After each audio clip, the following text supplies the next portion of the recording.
see great look, and he finds Hassan Ward and one. The exclamation point right there. This is 365 Sports, powered by Sikkim365.com. Rome on the SEC defensive team before he got to Auburn. He was at Morehead State, was the OVC Defensive Player of the Year. Nice spin and finish. Tonight, Broom's got 8. He is carrying this Auburn team. 365 Sports is presented by IdealMRI.com. High-quality MRIs for $497 or less. IdealMRI.com. Your health is important, so is your budget. Fakes on the jump shot. He can elevate here. Crowd doesn't get the bounce. They don't get back. Danger runs the floor, which he does well. And Danger finishes. 365 Sports is also brought to you by Texas Farm Bureau Insurance, protecting Texans since 1952. Horn again playing with 4 fouls. 21 points tonight for State. Takes a bump and hits. Have you subscribed to our YouTube channel? Search 365 Sports on YouTube. Brought to you by TFNB, your bank for life. Shelstad launching deep. And Shelstad buries a 3. 365 Sports is turbocharged by Unite Private Networks. Find out more at uniteprivatenetworks.com. Nice give back, and Jones flushes. Wells and Jones. Now here's David Smoak, Paul Catalina, and Craig Smoak. Well, good afternoon. College football on the front burner for right now. Yes, it's the week of the NCAA tournament. In fact, it's the day. It starts tonight with those play-in games, first-round games, both tonight and tomorrow. Our guest lineup includes ESPN college basketball analyst Jay Bilas, Dan Wetzel from Yahoo Sports, and we'll also visit with Mack Rhoades in studio, Baylor Director of Athletics, plus the offensive line coach Mason Miller will join us, plus Craig, of course, will go to Baylor practice at about 4, and then Paul's top 5. Garrett Ross runs the mothership. Jack McKenzie is here, and we are too. Paul Craig and David Smoak at 365 Sports, and here's how the day started. Clemson has joined the lawsuit business as they are now going to, well, they're filing a lawsuit against the ACC. This is the second school that has done so. Florida State has been very much, I guess, the more aggressive of that, saying, hey, let's go get it. Filing today in Pickens County, South Carolina, the second lawsuit the ACC faces as Florida State and ACC currently have dueling lawsuits. On top of that, it's Nicole Arbach. It's a legal thing. It's a legal filing. Clemson argues the ACC's actions interfere with their free exercise of its rights and are fatally detrimental to Clemson's efforts to ensure its athletic programs can continue to compete at the highest level. And finally, Ross Dellinger puts it into bullet points. ACC does not own the broadcasting rights to its games after it leaves the league. This is according to Clemson. It is not required to pay the exit fees, according to Clemson. It owes no further or no other fiduciary duties to the conference. Fiduciary, according to Ross Dellinger. The ACC is also fired back with a statement, of course, with what they think of all of this, about what's happening, that from Commissioner Jim Phillips. Well, of course, they said they agreed to this and they agreed to it. Like, look, you can, I know that we haven't done it since the 70s, but you can amend the Constitution. And, you know, we really need to in a lot of regards. But there are a lot of things you can change. You can fight to change things. And I don't think anybody should be surprised to see Clemson enter the breach now, because they found out last week that there's no way they're going to make up that money. And they knew that anyway, but I think for their board to move forward, they needed Florida State to go out there first, take some of those bullets, and then they needed to be like, okay, well, you know how it's going to be. Do you guys want us to be kind of in the middle of the pack in football revenue-wise? They're like, no, that's all we care about in life.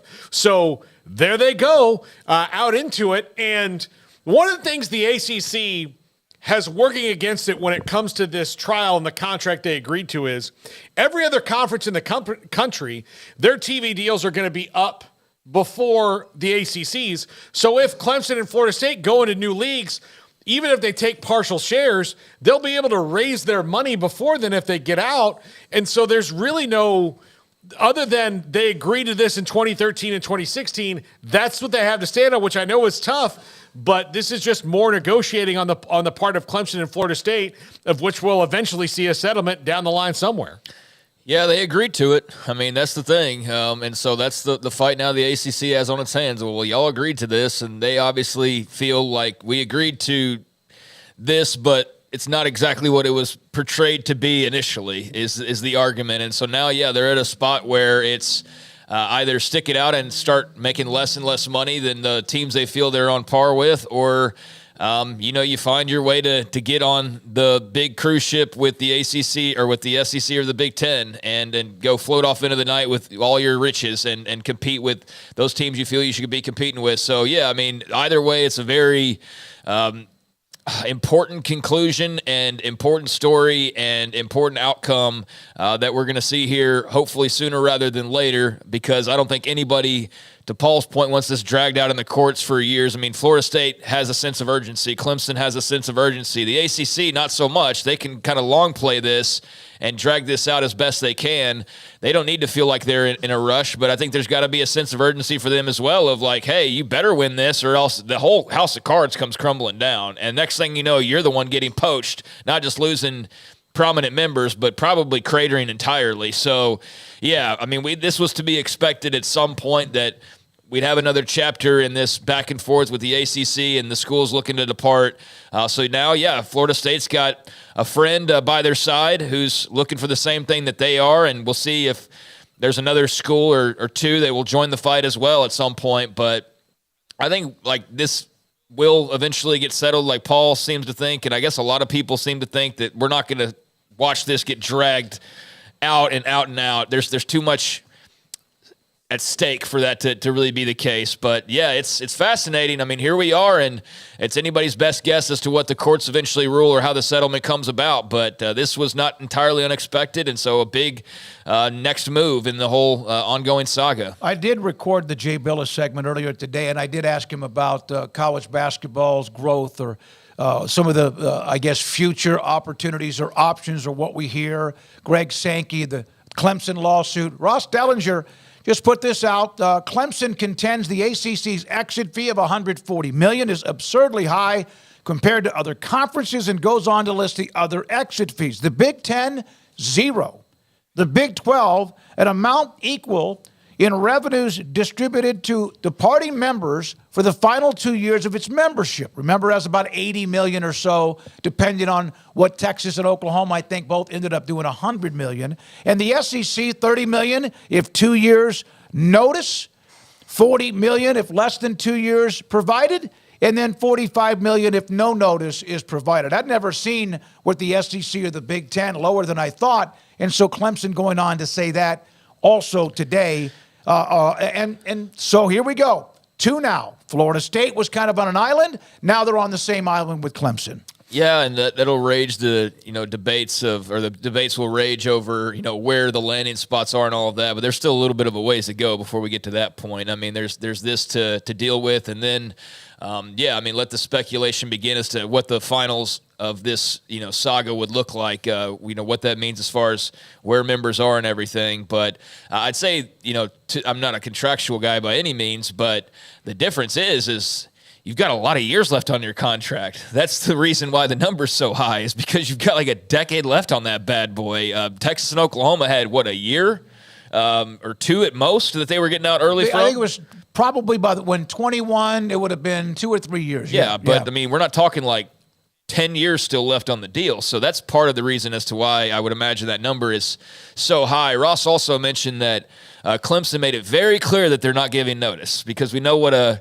big to-do that was with the Pac-12, and so they were very careful to make sure, like, hey, we're not leaving. We're not saying that we're leaving. We're not giving notice. But we would like to know, as he pointed out, of if we did, will we be able to broadcast our own games? That's a big point that Clemson is trying to figure out here. And so, yeah, this is the battles. This is the next battle in the long realignment war. That's our modern realignment war. I guess you could really pinpoint any start you wanted to, but I look at Texas, Oklahoma as like this version of when that ball really started getting rolling. I know you can go back to A&M leaving for the SEC or Missouri or whoever, but it does seem like Texas, Oklahoma for this round was a real starting point. And so now it's the ACC's turn. They just added schools last summer. We know that didn't sit well, and we know how this is all played out. So, yeah, may the best league or best side win, I guess. So today, ESPN and college football's playoff announced something that is not new, but the agreement is new for the next 6 years. They are the exclusive distributor of the college football playoff. They also will have different formats, different ways for you to watch even some of the same games. That became official. This is also why, if you recall, last week they were hoping to have some sort of at least are you on board or not when it comes to everybody involved, including the Big 12. So that now is official. ESPN College Football Playoff, they are all as one. Yes, and the games will be on ABC starting in 26 and 27. So that will be the first time on broadcast TV since 2010. That was just an interesting note I saw that was put out there by a few different folks. So, yeah, that'll be on ABC starting in a couple of years, and that's going to be the first time in a while. So ESPN's going to, I'm sure have their McAfee version and their, Feinbaum version or whatever, Stephen A version. But, yeah, it'll be on main ABC. So that's just an interesting little twist to it as well. Stephen A's version is, this is the first game I've watched all year. yeah, probably. Yeah. I do want you to ask Mack Rhoades because I'm not going to be here. But, I mean, you guys have to ask him about, do you guys just even try to ask for anything at this point? No, we got it. Yeah, I bet so. But yeah, that was just that was an interesting non-battle last week of, we need to fight back. And then it was just like, all right, we're going to accept it. But I think it does go back around to this is better than what the alternative is. And that's probably as simple as it gets. It is. And I do think those things that were socialized were thrown out so that when the actual deal that they were going to agree to comes out, we don't drill down in the fact that oh man, the Big 12 and ACC and everybody else is getting screwed financially in this deal compared to the other two leagues. But at least there's not 4 automatic qualifiers for the two leagues. We don't know that yet. At least, well, we don't know that yet. But I think that when that comes out, because the 5+9 is the one that it seems like it's gaining the traction that nobody's fighting with. But if you have the things that you gave up, it's like the NFL and their negotiation with the players union when it happens every year. The NFLPA seems like it's really strong. Yeah, then they'll say, we're not going to do this. And then they're like, all right, but we have dental now. And you're like, well, geez, guys, come on. No, I'm not sold that there still won't be another hammer. I'm not. And we'll get to that you're right with Mack. to feel that way. But I do think that they did throw out some really unpopular ideas so that when you hear the actual thing that's still not the best deal, you're not like, well, at least it's not this. Yeah, about the first round buys, automatic qualifier, the numbers. By the way, Ross Dellinger also adding this just a second ago. Clemson claiming the ACC did not hold a vote requesting that its members, including Clemson, approve of the lawsuit against Florida State, nor has Clemson ever authorized the lawsuit against Florida State. So obviously they are Team FSU. And why would they do that? Because they were going to do the same thing. They just needed somebody else to be out there and be the jerk for a minute. North Carolina?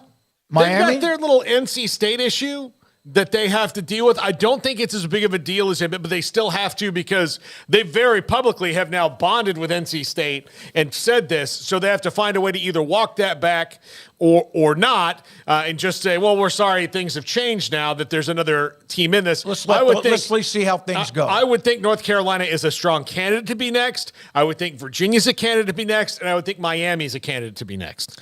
Yeah, I think those would all be the logical teams. I don't know.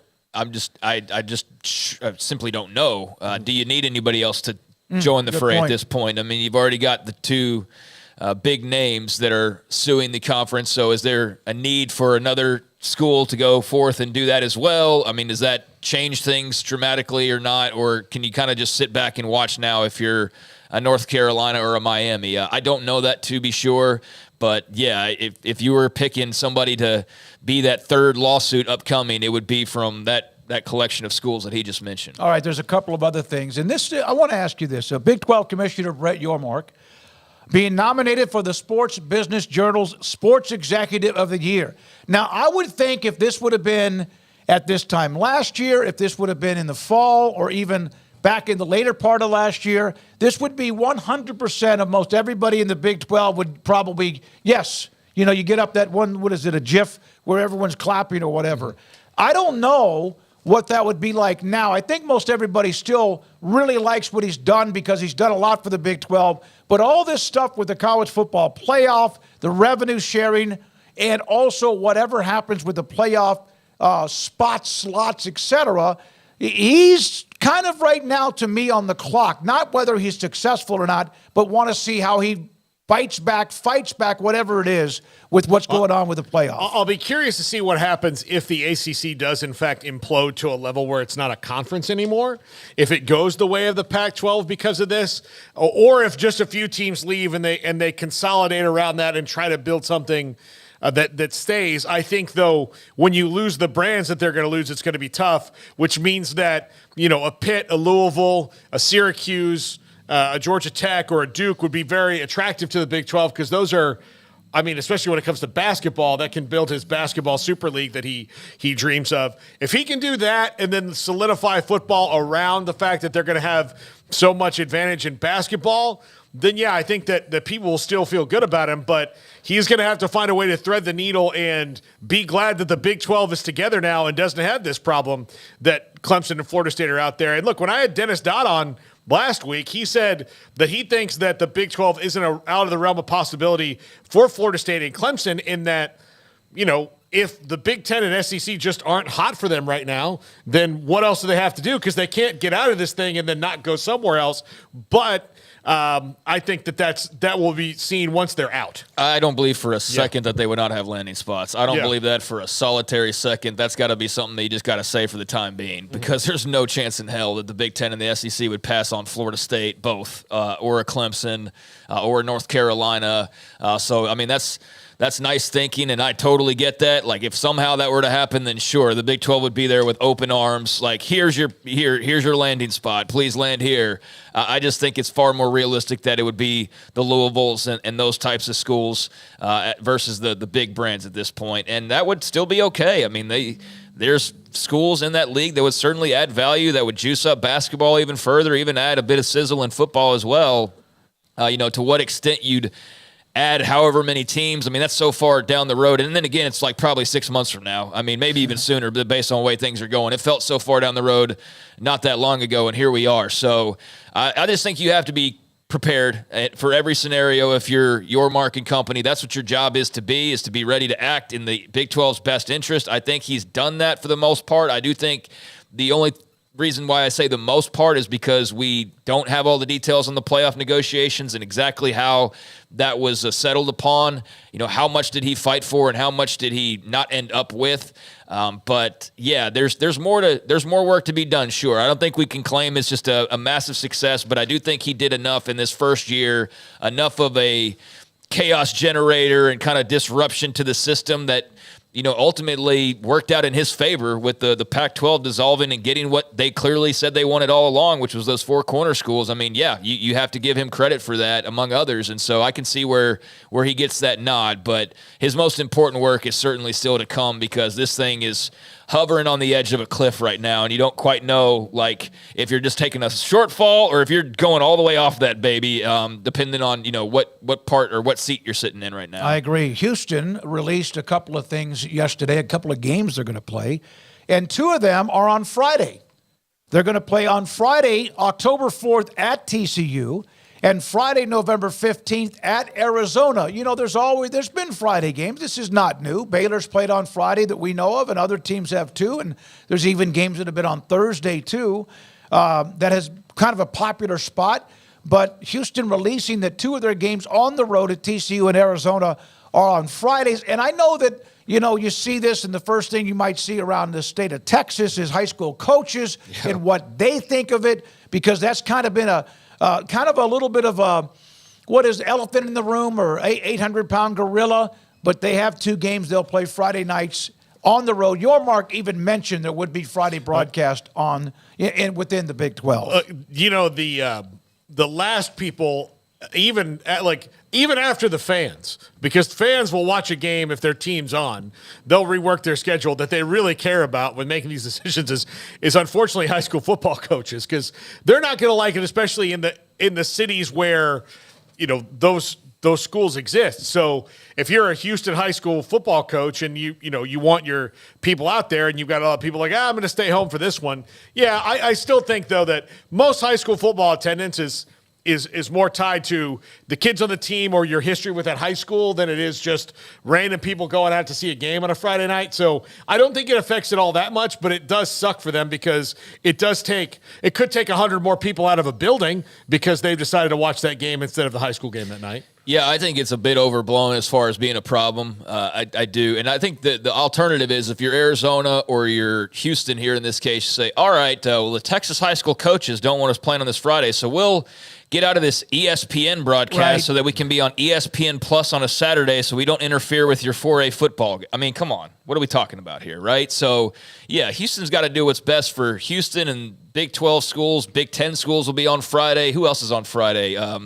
I think Pac-12. Everybody's going to be. I was going to say. Sorry. Is that SEC way. even playing Friday games? I think everybody's going to start doing it. Yeah. I know. Yeah, a lot of people. I didn't know if the SEC was. I think everybody else. Some conferences at 16 and 18. You have to. That's what I'm just saying, though. It's like it's either take the primetime channel or you go on Saturday and you're going to be on ESPN Plus. So you have to do that with these expanded conferences. And I think it's understandable where the high school coaches are coming from. But what are we talking about? I mean, it's not as though 10,000 people were going to be at the North Shore game, but they're not going to be there because they got to go watch Houston, Arizona. I mean, I think that's way blown out of proportion. I get it. You want the attention on your guys, but I think that's purely a state of Texas thing. I think that was kind of a holy ground. But sure. Hey, high school football in Texas used to not allow games to be broadcast live. And they've kind of opened that door up with a lot of streaming because of attendance issues. COVID was one thing, which, of course, God knows what happened with that. But you can't broadcast anything live except on a Thursday or Saturday. Well, they've opened that door up with a lot of these online type of sites broadcasting games all over the state on Fridays. Not TV, but online sites. Well, here's the thing. You can be at the Houston game watching whatever high school you want to, most likely, or you could be at the high school game watching Houston on your phone. So, I mean, you're going to be able to watch it either way. I really don't think it's that big of a deal. All right, here's a note from, here's a listener. Tim's been listening to us for a long time, watching us, was on when we were before where we are now with 365 Sports, listening to all the revenue sharing models being discussed. Isn't this even a stronger case for antitrust laws being approved? Thank you. Enjoy the show. Well, yeah, I think anytime that, you've got I just saw, who just lost a big antitrust lawsuit was the National Association of Realtors. So home prices are going to go down now because they had been determined to be a gigantic monopoly, and they had set so they've got this huge lawsuit they just settled. So, yeah, I would think that the antitrust stuff is coming. It is coming down the line. So, yeah, I don't think anything that is too monopolistic or anything that eliminates advantage or not advantage, but opportunity for people will get looked at when it comes to any kind of antitrust suit. This is probably a good Dan Lust time to maybe get him on to help us sort through some things. Well, I reached out to 2 different attorneys that I had been given some insight. One of them is an attorney at Pepperdine who's an antitrust attorney, and also another one that's on the East Coast, and I haven't heard back from them, but we'll keep knocking on that door. All right? All right, Craig's going to leave at about 4 today. College football, the spring drills for Baylor begin. We will hear from their offensive line coach, Mason Miller, who started off his career getting to know Mike Leach at Valdosta State and also Hal Mumme, 2 legendary, I guess you could say, air raid type coaches that he got to see early on in his lifetime. And so he'll join us today at 5 o'clock. Baylor spring drills, along as Craig said yesterday, so many others that are going on too. All right, Garrett, anything else? We have the stadiums for the Big Ten and the SEC. You want to do that now? Yeah, I think so. Paul sent this to us earlier today. These are the 24 largest stadiums in the country. College football's largest stadiums. If you go from 1 to 24, I think there are 3 that are a part of the top 24 that are not a part of the Big Ten and the SEC. And I can see Clemson jumps out, Florida State jumps out, Notre Dame jumps out, and I think that might be it. There are 0 Big 12 schools in there. And two ACC and independent. 2 ACC schools that are both currently trying to not be in that league. Yeah. So there is a very strong possibility that the next time we see this list, the only team that's not in one of those 2 leagues is Notre Dame. We'll be hearing about how they'll be forced any day now to go join a conference, even though all the evidence points against that. But this all works out for them gloriously, though. All of this, it does. None of this, they don't have to join a league. Nobody's telling them to join a league. Nothing about all of this. They can watch all this go on around them, and still be like, sucks to be those guys. All they may have to do, honestly, all Notre Dame may have to do is count money. No, if the ACC breaks up, they just have to find a landing spot for their other sports, which could be any damn where they want it. Yeah, I mean, the day that happens, I'll be happy to, sit there and give props to whoever's correct about it at that time. But, yeah, we've been hearing for a while that Notre Dame will be forced to do this, forced to do that. I think they're perfectly happy being independent and being unique and having the power that comes with being independent. Maybe there is a day. You can't say never that, they'll have to be in a position where they're forced to choose otherwise, but I don't think that time is right now, and I think that they've been accommodated well enough that there's no gun to their head at the moment. But, yeah, I mean, here's the thing with this. I mean, those are all the biggest fan bases, so that just makes sense, but we're going to get to a point here probably sooner rather than later where it's going to be kind of ridiculous to show these, not stadiums, but, I feel like we're going to get to the NFL draft portion here pretty soon where it's 27 of the 32 picks were all from the SEC or the Big Ten. Well, it's going to be different because of paying players and also just the setup now, the direction that it's going to where, things being a little bit more spread out are going to be a lot less. Now, this is just all the biggest schools, so that makes sense. And when you've been grabbing UCLA and Texas and Oklahoma and who else is on there? I mean, A&M was picked up years and years ago at this point. But teams that have transferred from their original conference, A&M, Texas, Nebraska. UCLA. Well, you're going way faster than I. But, okay, you're right now. UCLA, Nebraska, let's see. Oklahoma. South Carolina, really from back in the day. Oklahoma.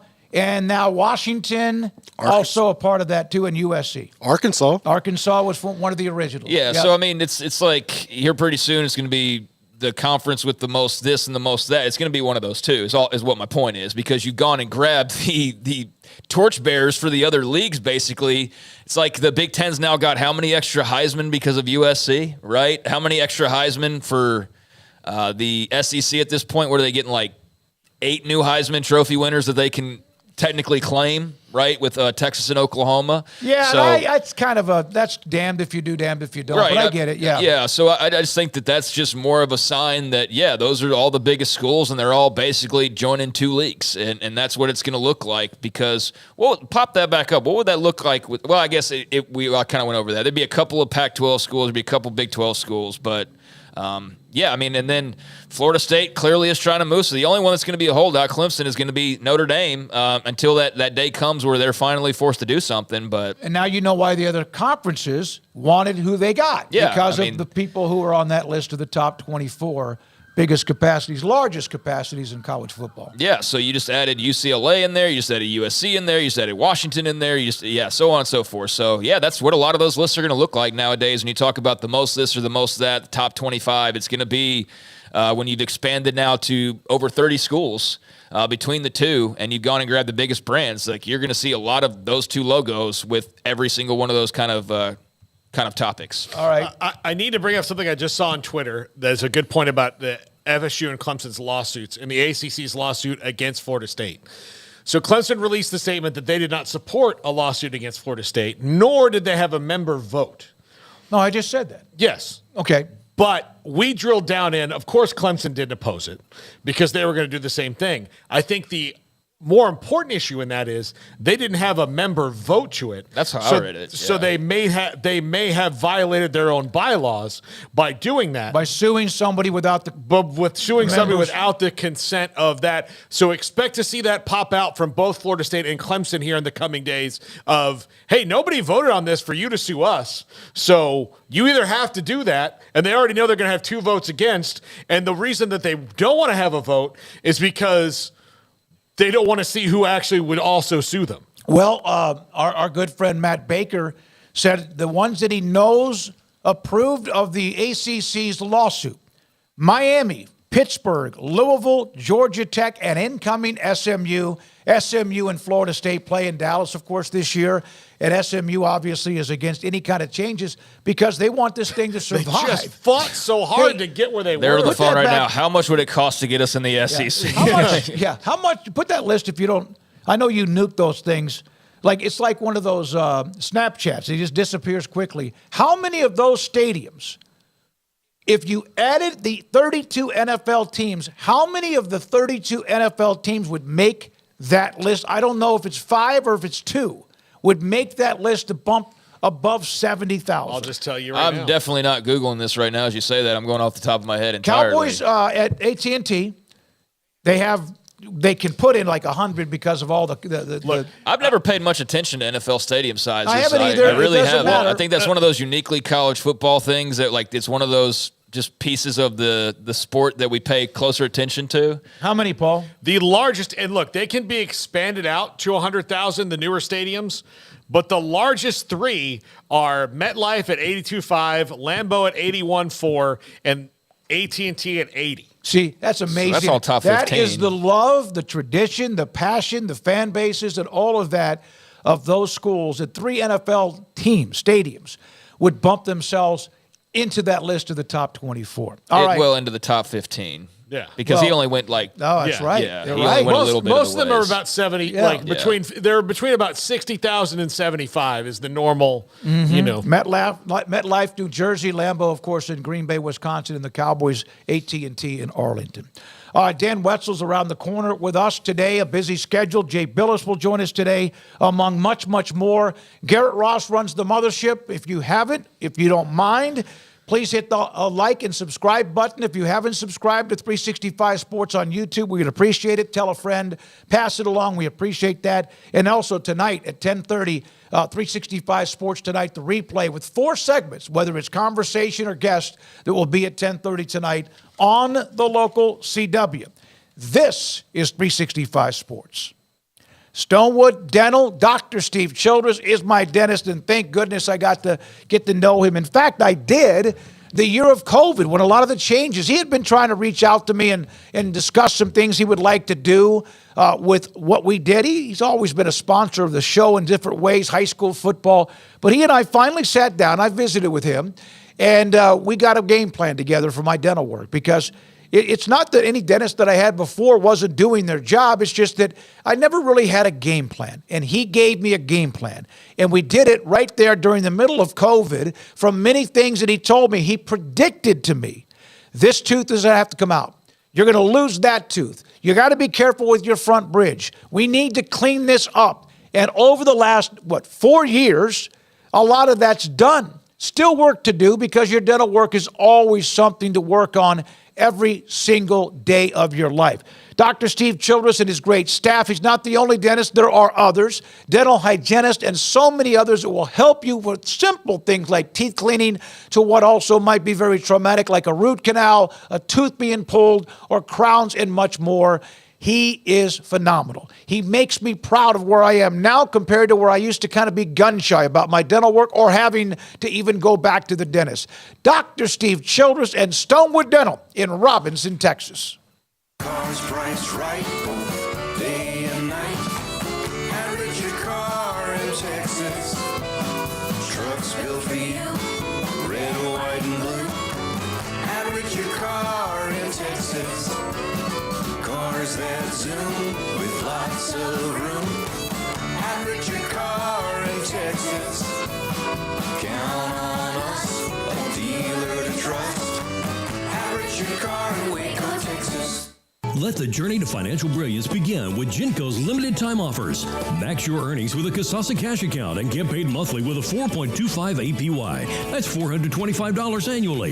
Then invest in a 13-month share certificate and earn 4.9 APY. That's $529. Earn cash and outshine the rest. At Genco, we offer you the sun and the moon. Kasasa based on average daily balance of $10,000. Certificate based on $10,000 investment. See GencoFCU.org for details. NCUA.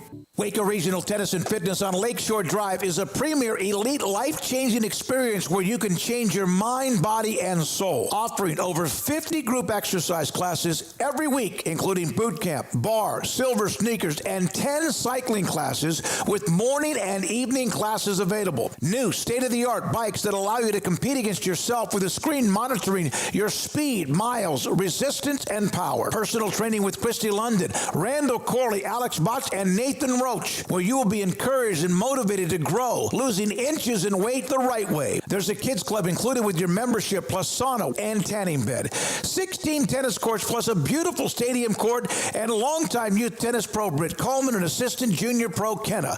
Adult tennis lessons and clinics with Blake, and the commitment to pickleball with 8 courts and instructor Jody Thurman. Visit the website at wacotennis.com next to Hawaiian Falls on Lakeshore Drive in Waco. Automatic Chef Canteen is a full-service micro-market vending and office coffee provider with state-of-the-art vending equipment, a wide variety of products, and offering custom-fitted micro-market vending office coffee solutions for your employee break room. You want a full break room solution and a workplace oasis? Well, Automatic Chef Canteen, locally owned and operated for over 50 years in Central Texas, also includes in-house mechanics on call 24/7 for fast, reliable service and maintenance. Automatic Chef Canteen, 6900 Imperial Drive in Waco, or online at automaticchefcanteen.com.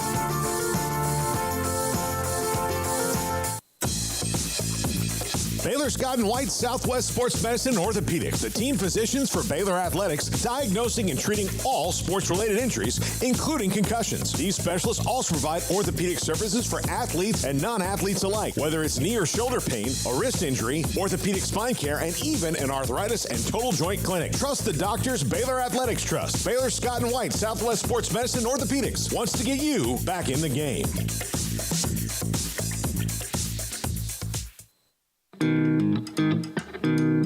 This is 365 Sports. The 3 o'clock hour is sponsored by Waco Custom Marketplace. Meats, sweets, Texas treats, and a cut above the rest. 425 Lake Air Drive, Waco.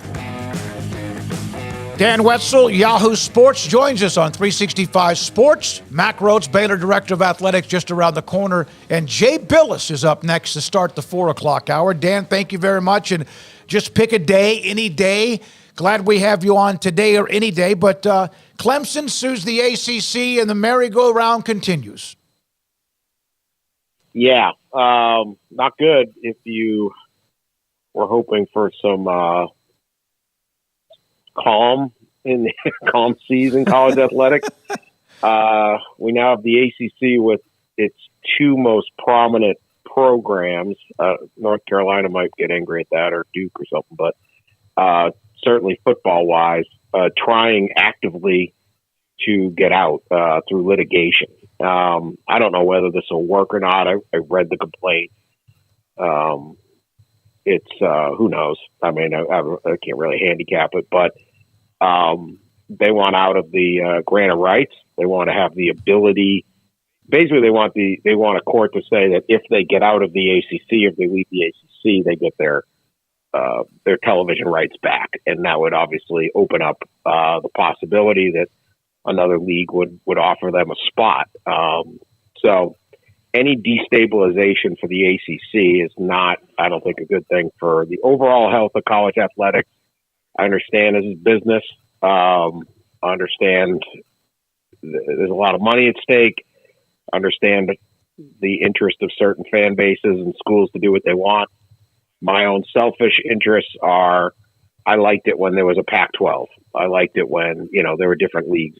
So I like the old Big East football. I like more leagues. So I'm not really enthused about it, but it is a very, very dramatic and very interesting thing to watch. Dan, is this not surprising given the fact that last week and now today it's become official, we found out that there's no way for schools in the ACC to make up the money gap between the Big Ten and SEC. And if you're Florida State and Clemson, that's all you care about. Real, I mean, not that they don't care about their other sports, but football is what drives them. And now they have to find a way to make the revenue that they want. And the only way to do that in their minds, and really now in reality, is to get out. Yeah, at least playoff-wise. And certainly, the SEC and Big Ten are going to have bigger television deals than the ACC or the Big 12 are. But when they agreed to this revenue-sharing deal for the playoff, in the past, and the way the NCAA basketball tournament works right now is everybody who gets in, you get a bid, you get in, and you get a share of the revenue. And every time you win, you get another share of the revenue. And then you send it to your conference, and the conference divvies it up. So you could be the West Coast Conference, and you have Gonzaga, and they win 5 games, you get 5 shares. And it's earned on you may only have one team in. You could have 5 teams in, they could all lose in the first round. You only get 5 bids, 5 shares. But it's earned. It's earned through competition, and it's a way to, everyone is equal in that manner, and you have a chance to make more, but that's how it is. I would expect in this playoff, the SEC and Big Ten are going to do really, really well and will likely earn the majority of the money. But when you put it in writing that the SEC and Big Ten are automatically guaranteed the majority of the money, and no matter how many games Clemson and Florida State win, they're not getting as much money as the SEC and the Big Ten, it kind of codifies the division, and it's quite meaningful, and I think it's jarring and concerning because you're sitting there going, we don't stand a chance here of getting that money back. Now, is money everything? Is there ways to get around it? I think there are, but one of those is certainly, hey, what if we could just get into the Big Ten? What are we doing with the ACC right now? So I thought the move by the Big Ten and the SEC to declare their revenue dominance and put it in writing and guarantee it was really not very congenial. Maybe it's good business, maybe not. I just think it wasn't necessary because I think you're going to earn it anyway. Were you surprised or not that the ACC and the Big 12, when they floated out the revenue type of, I guess, the climate or the landscape or the map, that it looked like maybe there was at least a little bit of, okay, we kind of get that, but there's got to be some give and take. And there was no give and take, that the ACC and the Big 12 are getting much less, as you said, on top of the amount of bids or how many people are going to make. I just thought that maybe the ACC and the Big 12 might say, wait just a damn minute here. But I guess they don't have that leverage. Yeah, they didn't. I mean, I think they tried. They certainly voiced a lot of objections. I know that. But they have not all banded together. I mean, there's all this bit, well, the SEC and Big Ten can just go do their own thing. Yes, they can, but there's a lot of damage to that. There's a lot of fans who will be quite opposed to such a thing. And there's a lot of political blowback you're going to get because, I mean, as you know, if you represent Waco in the United States, let alone the state house, it's important to have Baylor football, right? If you're representing Lubbock, if you're in Kansas, Senators of Kansas, or whatever states you are, there's a financial impact. And so I think I'm really not sure they could do it, but they're not willing to call that bluff. And so here we are. It's a matter of how do you keep going. I guess what really bothers me is it's like, I understand the finances are tough. I just wish these leagues could stick together. We're better off with a lot of really good teams. And, college football, part of the appeal is that is the diversity of the teams and the schools all over the place and each little culture and the regionality and the little rivalries and all of that. And the idea that it's just like we're just marching to smaller and smaller group that has all of the dominance. So I think there are ways for people to survive if your league doesn't have the money, including, student fees or even government spending. I mean, government spend, I'm not a big fan. I'm not advocating this. I'm just pointing it out. I'm kind of not my thing is big government, but they don't blink at giving hundreds of millions or $1 billion to a billionaire to build a stadium, right? Because it's good economic impact. Well, what's the economic impact in these college towns of these major football programs if all of a sudden they aren't major football programs anymore? Like that's a huge, so if you can bridge that gap with $10 or $20 million a year, $30 million a year, that would seem to be something, something creative could be done. But if these leagues aren't even going to exist, it's hard to argue how you even dig out of this. So I just feel like there's damage being done here that you're not going to be able to just repair or fix. And that's why it's so concerning. Dan, Greg Sankey has been very public about his support for expanding the tournament, as have other commissioners like Brett Yormark. Greg Sankey believes that the tournament should be expanded to include more teams from his particular conference and of the power leagues.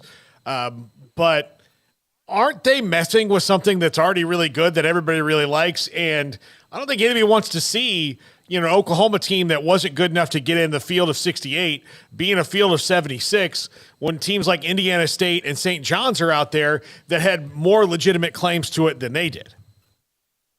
Yeah, and even, Indiana State, they get a claim. It's hard for the Indiana States because they're in these leagues that, you can't rack up the metrics, right? The analytics. St. John's, yeah, they had nice analytics. They also went 2-8 in the middle of the season. Yeah, like at a 10-game stretch. Like, cry me a river, but go 4-6, and you're probably in the thing. Who the hell wants more teams? Like nobody.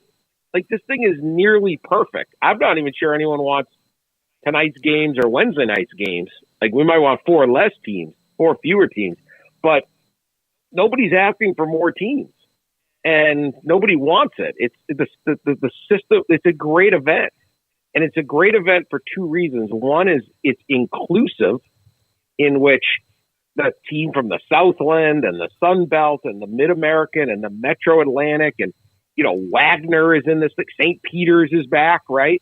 And it's a huge deal. Duquesne is in the tournament, first time in 47 years. Like that's the party for them.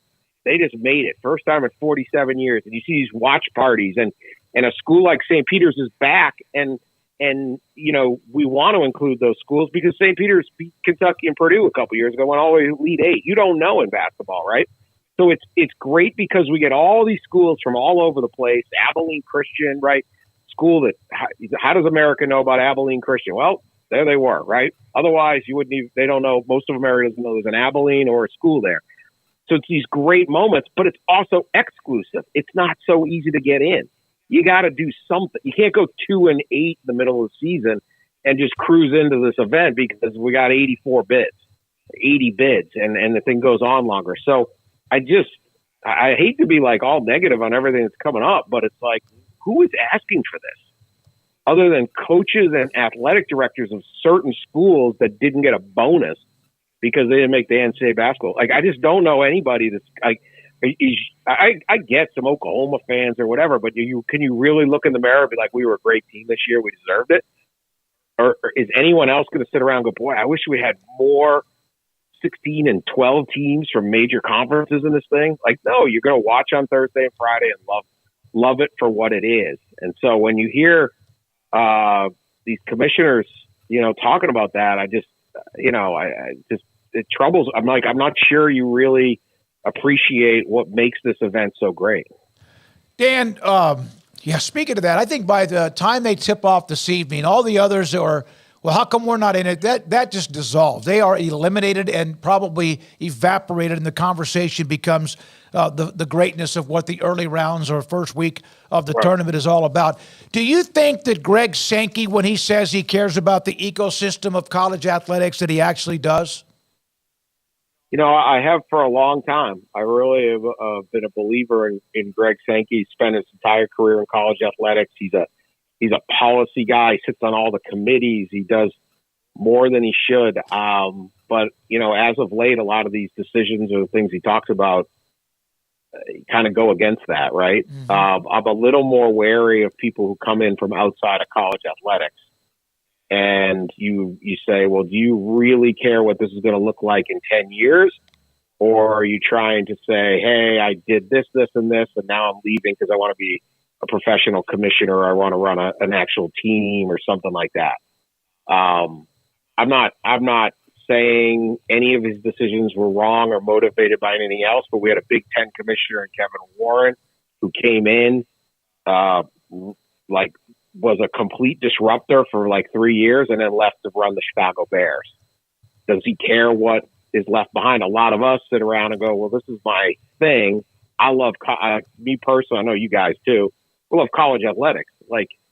This is what we love for the rest of our lives. Or this is what we want to be fans of. What are you leaving behind? Great, you made somebody more money, but was it worth it? We make these short-term decisions on money. I go back to when the Big Ten added Rutgers and Maryland because they wanted more homes with basic cable that they could put the Big Ten network on and could charge an extra $1.25 per house in New Jersey and Maryland. Well, we're already at the point where people are cutting the cord, and that isn't even worth that. That isn't a big deal.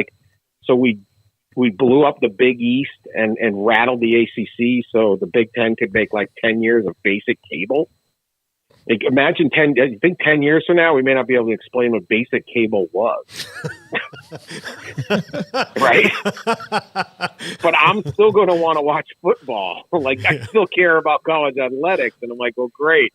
I'm glad you guys made an extra buck off everybody in New Jersey for 6 years. I don't really care. That's not how I want decisions made. I don't know that there's anybody looking out for the long-term health of all of this stuff. And it's hard because so much is happening so fast. And then at the same time, these guys, they will scream and hold congressional hearings and cry and whine about NIL. And I get it. It's different, but NIL didn't kill the Pac-12. NIL isn't suing to get out of the ACC. It's just you got to figure out how to pay the players a little bit. That's not nearly as disruptive as realignment or setting up a playoff system where one league is making more than the other, or saying, hey, let's have an 84 team conference NCAA basketball tournament because we'll make a little more. All our guys will get in. You go, wait. This is a national treasure. We don't screw with that. All these guys in this tournament this weekend are all getting some money. It's going to be awesome. No one's going to sit there. You're still going to watch and be like, that's a great basketball game. Or that was exciting. So it's they're pointing at one thing and then they're really causing the trouble over here. Yeah. Let's say whoever wins, let's say Colgate upsets Baylor. Not one time am I going to say, oh, they just earned another couple of $1 million units. I'm going to be celebrating no matter who it is, any Cinderella. Jay Bilas brought this up in an interview I recorded earlier today about the transfer portal, where teams, programs, schools are oh my God, this is too much. What are Clemson and Florida State trying to do? Transfer. Yes. Oregon, Washington, UCLA, USC, Texas, Oklahoma, they all entered the transfer portal. It's kind of funny when he brought that up to me earlier today. Yeah, they put a whole athletic department in the transfer portal. Yeah. Your UCLA softball team is heading to Rutgers to play games. And think about how they hit the transfer portal. They were talking, so they're in the Pac-12 and they're talking with the Big Ten, tampering, and the Big Ten is offering a better financial package, NIL, and in the middle of the night they moved 700 athletes transfer. And I'm supposed to care that some kid who's going to be there's a Oakland. I saw this today. Oakland University's in this. They're playing Kentucky. They got a really good player, this kid Trey Townsend, and Oakland's coach. This kid had 38 points and 20 something rebounds in the Horizon. This is a big time player, potential pro. He's at Oakland, and the Oakland coach Greg Campy's hey. He's going to leave after this year. I'm happy for him. I hope he gets $500,000 to go play in the Big Ten or go whatever. I'm happy for him. I'm not mad at this guy, But if you listen to some of this rhetoric, like that kid's the worst kid, like no, he earned that opportunity. That's is it really all that bad? Like some of these kids will showcase their way to bigger money or better, more chances at schools or whatever. What I know isn't going to happen is all the big league schools are going to win this weekend. I know that's not going to happen. There's still going to be Oakland U's and schools like that are going to do the upsets, and that's what makes it fun. Dan, that's an awesome way to put it. I'm still thinking about trying to explain basic cable to someone when I'm 60, 20 years from now when I'm 64 years old. And sometimes you'd be in a hotel and it would be snowy outside, so you would not have anything to do, and you'd watch Shawshank Redemption because it was on TNT. And they'd be with a TV that you had to click it. You had to reach over and click it. Channel 4, Channel 7, Channel 12. Yeah. Oh, Forget my Lord. Yeah. You wrote the article today, in fact, on the tournament itself. And in your opinion, and I've never done well in the bracket, maybe 1 out of 40 or 50 years, but in your opinion, what makes the tournament what it is and how popular that it is today and has been for so many years? That's a great question. I think, these are some big themes, but right, this is a big event. I think it's an American event. It's a purely American thing. That makes no sense, right? If you know anyone from Europe, try explaining. Well, we got these schools, and there's. I think the upsets are what draws people in. There are college basketball fans. It's kind of the perfectly created tournament. For a long time, it's actually the mid majors have gotten better and more competitive. Like last year, we had FAU and San Diego State play each other in the Final Four. But it was these schools and the possibility of the underdog, these schools you never heard of, but all of a sudden there's a 15 next to their number, and there's a school you had heard of, and it's a 2, and you watch that 15 compete.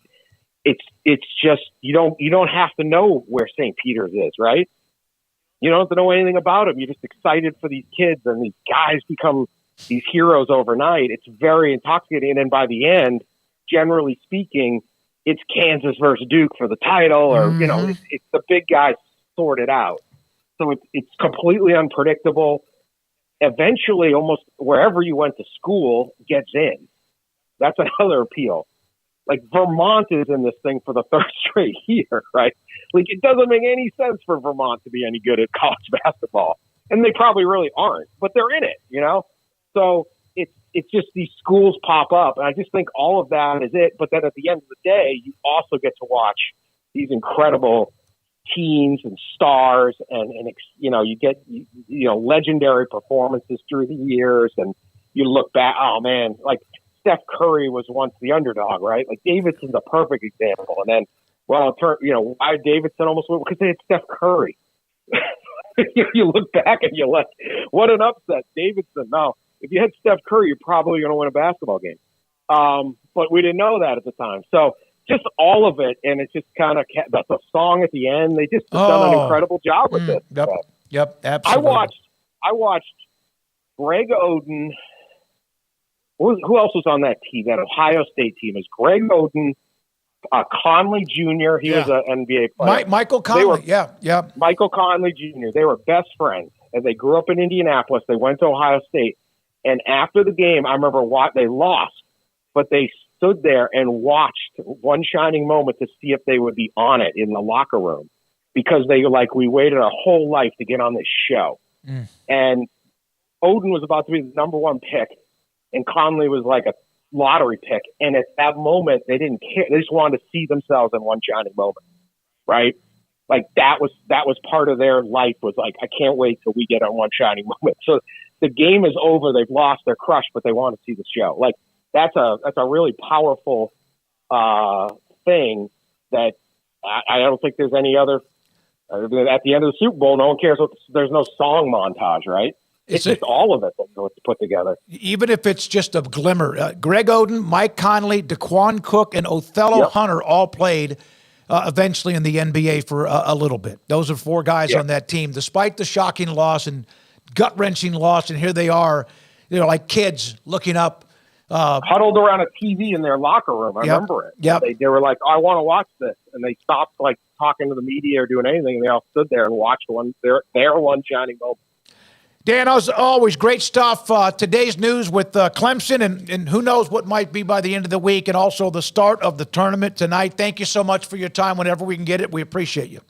Thanks, guys. Talk to you soon. Dan Wetzel, Yahoo Sports, with us on 365 Sports. By the way, around the corner, we'll hear from Jay Bilas, who I had a chance to visit with earlier. Then Mack Rhoades, Baylor's Director of Athletics, on the way the college football playoff revenue has been or will be distributed, and then perhaps about the format, although he's on the college football playoff committee, so I'm not sure exactly how much he can possibly get into that, but we will try to see what we can see or what we can get from him.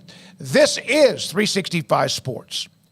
By the way, TexasBeefHouse.com right now, grab the 25-pound ground beef family bundle. The 25-pound family, the ground beef family bundle, and receive a package of Wagyu new strips for free. That ends on March 25th, so you have about, less than a week. You can go online to see the offer, TexasBeefHouse.com. They ship on Monday, Tuesdays, and Wednesdays, so if you were to get online, and I'm telling you, 25 pounds of ground beef, the family bundle, and receive a package of Wagyu new strips for free. Local deliveries are made in the East Texas area on weekdays. I know you might be in Orlando. You might be in Salt Lake City, one of our highest watched cities in America, but you can also still have it delivered. They deliver on Mondays, Tuesdays, and Wednesdays throughout the country in the contiguous United States. Also, they have yet another one of those auctions that's going to be going on, premium quality beef from their pasture right outside of Tyler in East Texas to your plate. You can do that right now. The beef auction's coming up. It will be April the 25th. I know for a fact that some of you have bought. They've had, 2 auctions, maybe 3. This will be another one. It is a steak auction, April 25th. Bid in person by going to the ranch where they raise the farm-raised Wagyu, the cattle, and then also have what they do when it comes to the butcher shop and also how they package all of their product. Free shipping, free local delivery on all auction orders. Think about that. And I'm talking about Wagyu beef. You could talk prime rib. It could be tri-tip. Could be bone-in or ribeyes. It could be New York strip. It could be hamburger beef. It could be sausage. It is delicious. And our great friends, the family at Duval Family at TexasBeefHouse.com. It's Dodge Power Shot Days at Allen Samuels in Waco. Experience the adrenaline-pumping performance and cutting-edge technology of Dodge. From the sleek and stylish 2023 Charger to the performance and muscle of a Challenger to the bold and rugged Durango. During Dodge Power Shot Days, we're offering amazing deals and special incentives that will make driving a new Dodge even more exhilarating. Don't miss out on these exclusive savings. Visit Allen Samuels in Waco today and unleash the power of Dodge. Come by. Let's be friends. You want to know why Stonewood Dental is so successful? Listen to what happy customers have to say. Pleasant. It's different than any other dentist office. I really feel like they care. And it's not that you're here for 2 hours waiting on someone to take care of you. It's quick and easy, and I bring my kids, and my kids love being here too. They really love the treasure box. Staff is really nice and accommodating, real friendly. You feel more like home. It's not sterile looking. Everybody has their own personalized rooms with decorations and decor, and they'll even have a blanket for you when it's cold. I've recommended people to actually come here, and they are patients now. I really love it here. It feels like family. Learn more, stonewood-dental.com.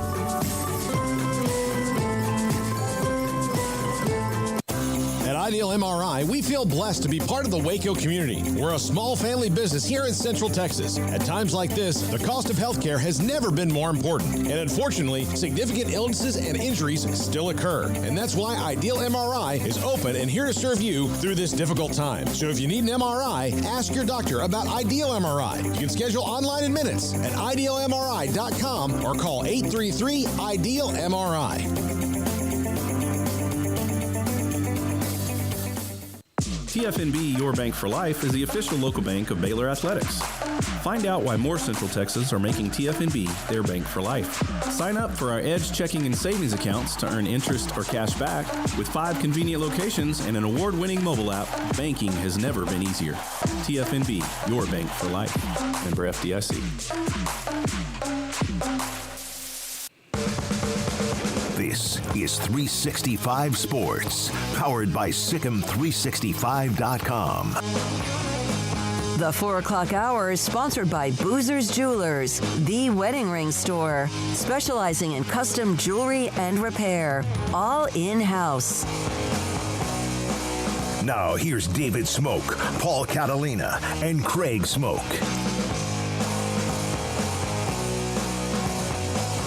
ESPN's Jay Bilas with me, David Smoak on 365 Sports. Jay, I saw an audio clip of your conversation about body of work and what it means in this day and age. Is it more about because the conferences have become so expanded that you don't have to have those 3 to 4 or 5 quality non-con games to make a difference? Well, I mean, it depends on what body of work means. Like, I think the non-conference schedule strength was an issue when they felt like they wanted to encourage you to go out and challenge yourself. But if you're challenged in your conference enough, what's the point? Otherwise, you're not saying total body of work. I don't get it. Like, if you're looking at a team and you're determining one team is better than the other, you should be able to do that. If you can't do it by, sort of their record and then what you see from them and how they've improved over the course of the year, how they're playing now, how they played early, things like that, and you have a tie, you say, we can't distinguish between these teams. We're going to have to make the distinction somewhere else. Then if you want to say, okay, well, this team beat more teams than the other one, it has 2 more quality wins, then okay, that's fine.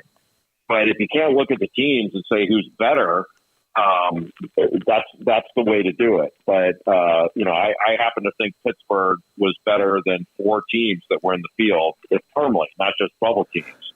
And I think the committee, they do it every year. They make a mistake here and there. I guess we should expect it, but I don't feel – I feel they need to change the way they do it because it's become very formulaic. That's why these bracketologists are – saying I got 67 out of 68 when they give themselves the 32 automatic qualifiers. You're really talking about the difference in 5 or 6 teams at the end of the line.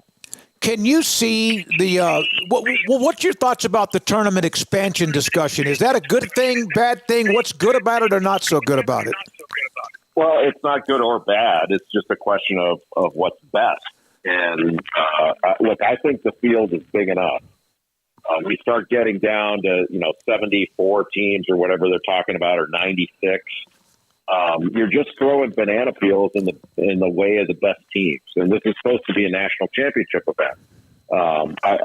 Just because Division I is really big doesn't mean that every team deserves access to the tournament. They already have access. All they have to do is win their conference automatic bid, which is every conference gets an automatic bid. I don't think that's the right way to do it, frankly. Some of these conferences don't play at a level where you're saying, all right, one of your teams deserves a shot to win, to compete for the national championship. You've got all these conferences. They've never won a game. And that's not national championship quality to me. So we don't have the best 68 teams in any given year. We've never had it. We never will if they keep doing it like this. Nobody can complain that it's not fair, because everybody's got the same shot to get their automatic bid against their peers in their own league.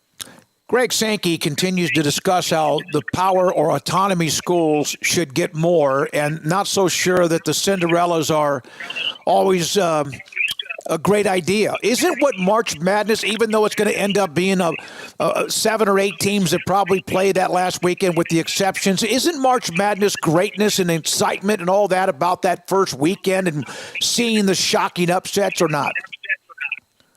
Well, it's up to each individual person to make that. Like, and people say that all the time. This is what makes college basketball great, or this is what makes the NFL great. It's never just one thing. It's a whole bunch of things. So it's a fun first weekend. But even if you look back at some of the runs that the quote-unquote Cinderella has had, some of them actually weren't Cinderellas. They were really good teams that we talked about all year long. But, I find it hard-pressed for a lot of even the most passionate college basketball fans, like, name me a player from last year's Fairleigh Dickinson team. They can't do it. They couldn't even name the coach. And it's not, I think it's great the way it is. I'm not arguing to cut anybody out. But when these big conference commissioners are looking at this going, our sixth best team in our league was twice as good as some of these teams getting in here. That's what they're looking at. And they want that access for some of their teams to be able to do these kind of things. And that's where the rub is. And look, it's about money too. They want the money from it. There's a lot of money changing hands in this tournament. You get in, it's a couple $1 million. You win a game, it's a couple $1 million. They want access, but they also want the money. When you're in a conference, and the Big 12, of course, is who I cover the most, but the other ones that can be a battering ram because of the depth and whatever, and amount of games played, is that when a tournament starts kind of a relief to play somebody else, or could they be worn out before it starts? I don't really subscribe to the get worn out theory. Some teams are energized, some teams are tired. It happens to everybody. Some teams are beat up, injured. There are a lot of different scenarios that go into this, and it's a double-edged sword with seeing somebody else. You get in your conference, everybody knows what you run. They know how to stop it. You've got to have counters and second and third options for every play in your multiple actions. But when you play against some of these smaller conference teams, you watch them on film, they're not going to play that way when they play you. They play with reckless abandon, and a lot of these teams play sometimes their very best games because it's they're at a level of excitement, and they're playing with nothing to lose, things like that. Those teams can be hard to play against, and if you're not used to seeing a certain player, you may not get used to what that player does when you've seen it with the teams you've played against. So it's a double-edged sword there. When we discuss the money disparity, and that has been discussed as far as the power schools, and football obviously is like, man, they're fast-tracked down the road. Could any kind of disparity in how the money is distributed to conferences in basketball, will that lead to more poaching of the mid-majors or not? I don't know what poaching means. Transfer portal, finding players from the mid-majors. Is basketball different, you think, when it comes there's as many people, if not more, that get in the transfer portal in basketball because there's 350-plus teams. Do you feel like if the money disparity continues with the larger conferences, it could lead to even more players going to the bigger schools, or is that just part of life? It's part of life. And, I look at the transfer portal as an opportunity. Like, why should a player who was recruited at the mid-major level out of high school and proves to be better than that level of recruiting or that level of play, why should that player be relegated to that level for the rest of his career? Would everybody in Waco feel better if Ray J. Dennis had to play his entire career at Toledo? Mm-hmm. He's better than that. And the coach at Toledo, Scott Drew didn't come to Baylor from the NBA. He came from a smaller school. He was an assistant at Valparaiso and all that stuff. And so the coaches have an opportunity to better themselves and to take a step up. And I just don't see why the players shouldn't be allowed to do that. The one solution to this, if people don't like the transfer portal, is just sign the players to contract. You have to pay them directly, and the NCAA doesn't allow that yet. So that's what's created the transfer portal.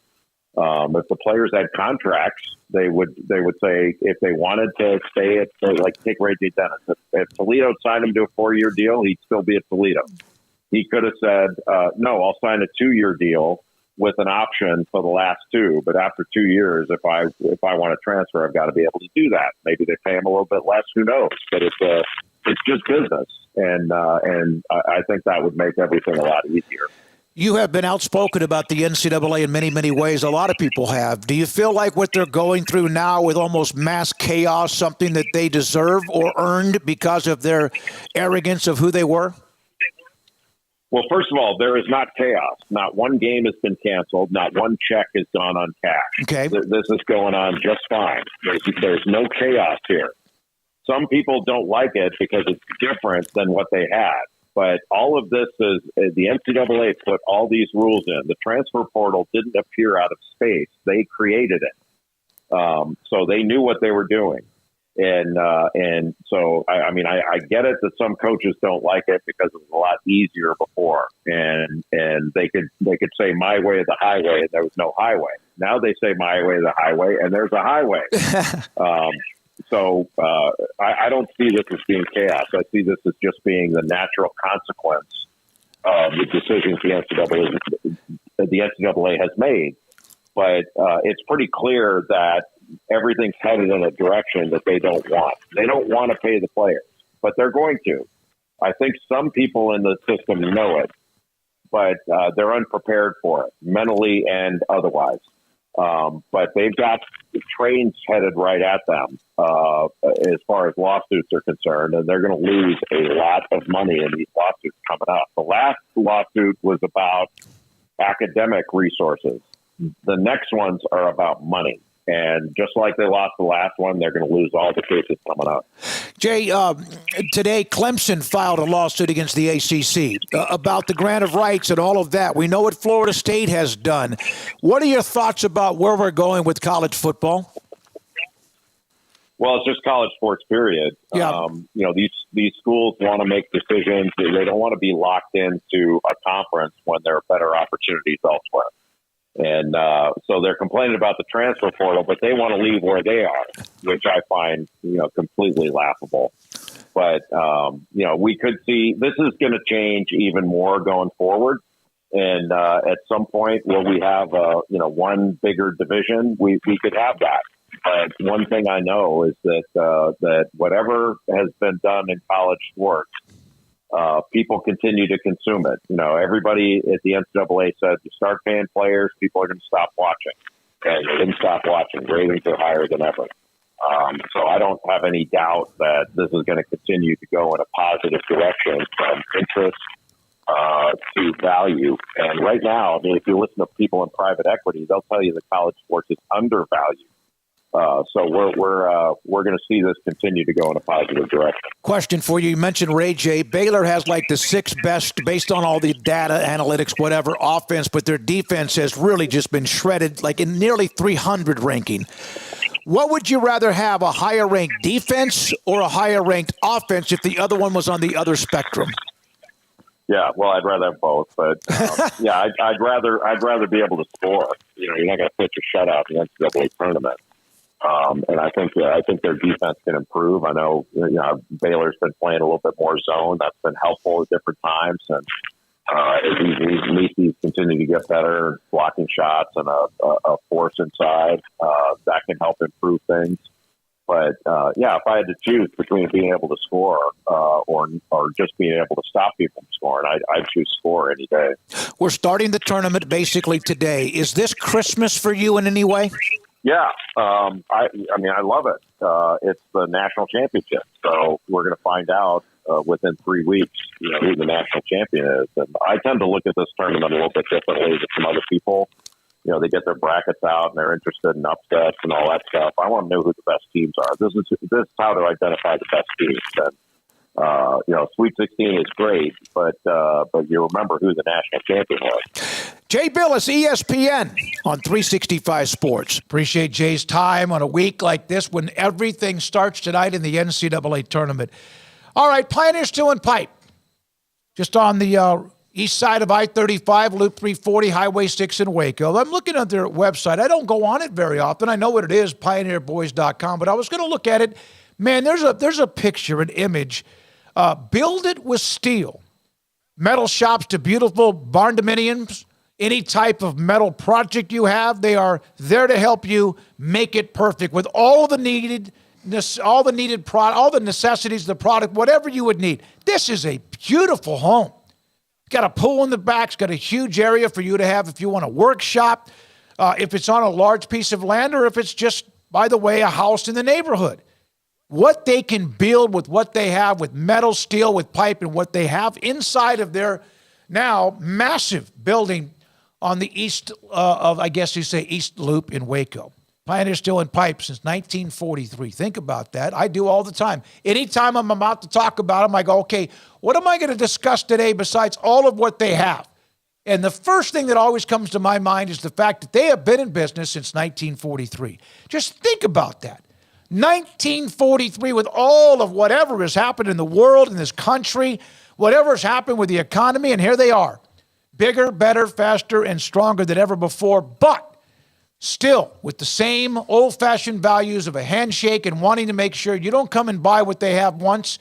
You come and buy back to back to back, whatever the project you're working on, home or possibly business, real estate, or whatever it might be. Pioneer Steel and Pipe, the Pioneer Boys, list a little bit on the east side of I-35 on Loop 340 and Highway 6 in Waco, pioneerboys.com.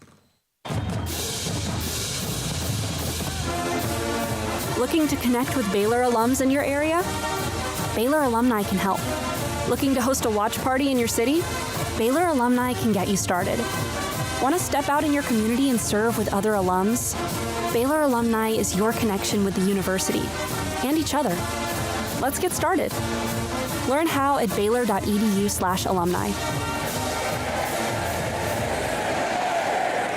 Thank you for calling your local Marco's Pizza. We're turning up the heat with our new Reaper Cheesy Bread. Fresh, house-made dough is topped with a spicy cheese blend infused with jalapeno, habanero, and Carolina Reaper peppers. At only $5.99, this limited-time product is a hot deal. Add it to your order while you can. A Marco's team member will be with you shortly. Marco's Pizza. Pizza lovers get it, and that offer on the Reaper Cheesy Bread is available right now at any of the 5 Marco's Pizza locations in Waco, including Belmead, China Spring, Robinson, Woodway, and Hewitt. Order online at marcos.com. Call for a pickup or delivery. Marco's Pizza is turning up the heat with their all-new Reaper Cheesy Bread with fresh, hot, house-made dough topped with a spicy cheese blend infused with jalapeno, habanero, and Carolina Reaper peppers, and only $5.99 and for a limited time only. Marco's Pizza, the fastest-growing pizza brand in America, 5 locations in Waco, and the new Reaper Cheesy Bread. Marco's Pizza.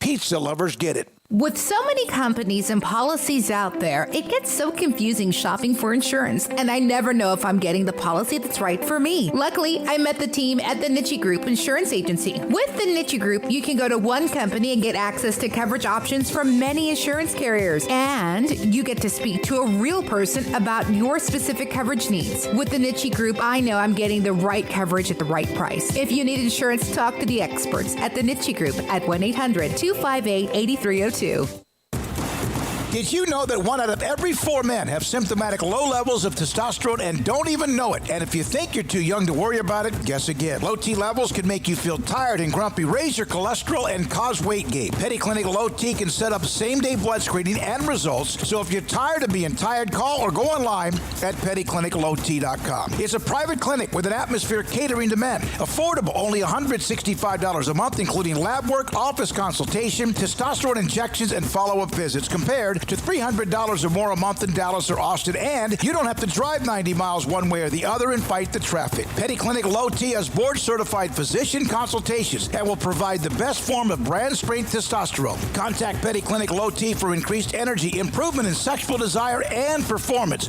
mood, concentration, even a decrease in body and belly fat. Just off Highway 84 and Old Hewitt Drive in Woodway, pettycliniclowt.com.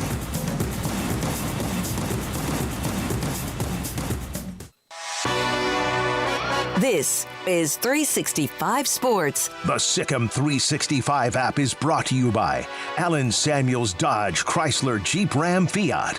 Come by, let's be friends. Back at our studios, 365 Sports. This segment brought to you by Richard Carr Motors, the Baylor Bear Hotline, and guess who has joined us in the studio? Hello. Hello. How's everybody doing? We're doing well. We're good? We're doing well. So, this college football playoff thing, I know you're on the committee. What are you even talking about? So, hey, tell me if you can go there or not, but I have to ask this question off the top. Yeah. They have shown the distribution, and the SEC, Big Ten are getting their big chunk, and the ACC slightly ahead of the Big 12. Was there any chance that you, the ACC, and the Big 12 could have said no to this, or was there really no choice? And it's kind of surprised me that it's such a disparity? Yeah, great question. I think it was a difficult position to be in because those numbers, those percentages, right, were really based on three different things.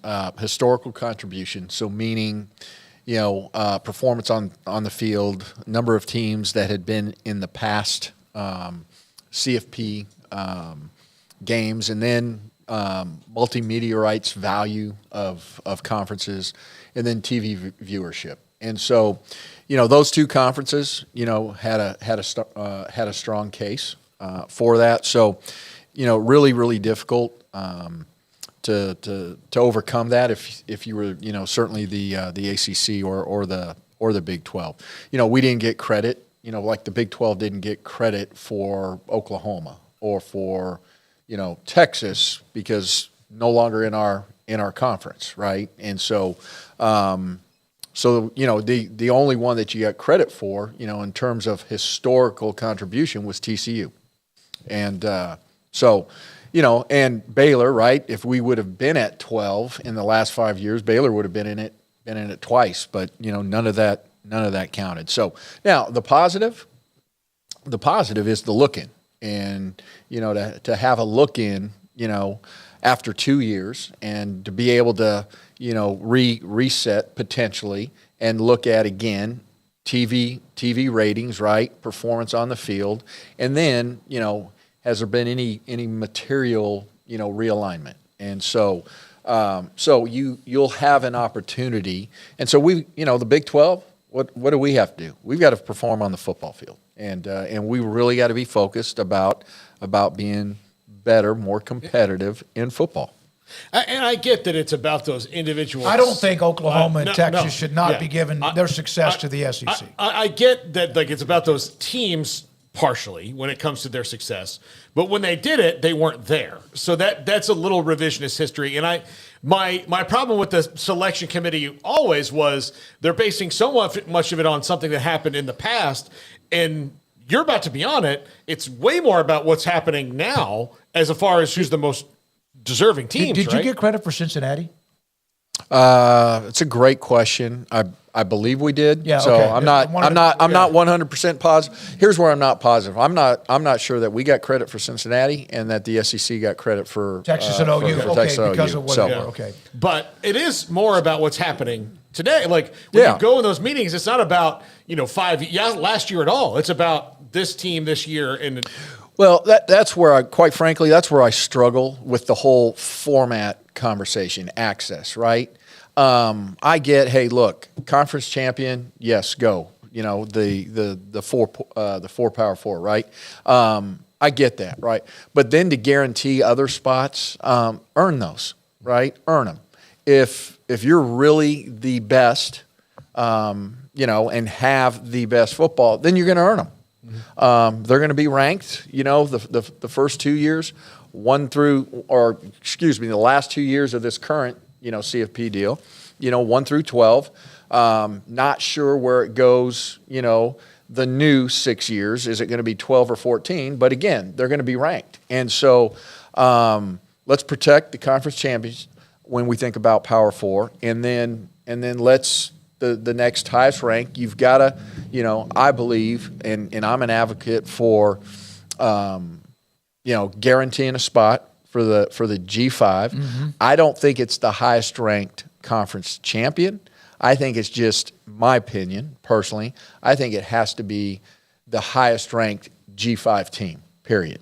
So, because you could, with the G5, you could have a conference champion, and then you could have maybe a team that loses in a conference championship in another conference, and they're ranked higher.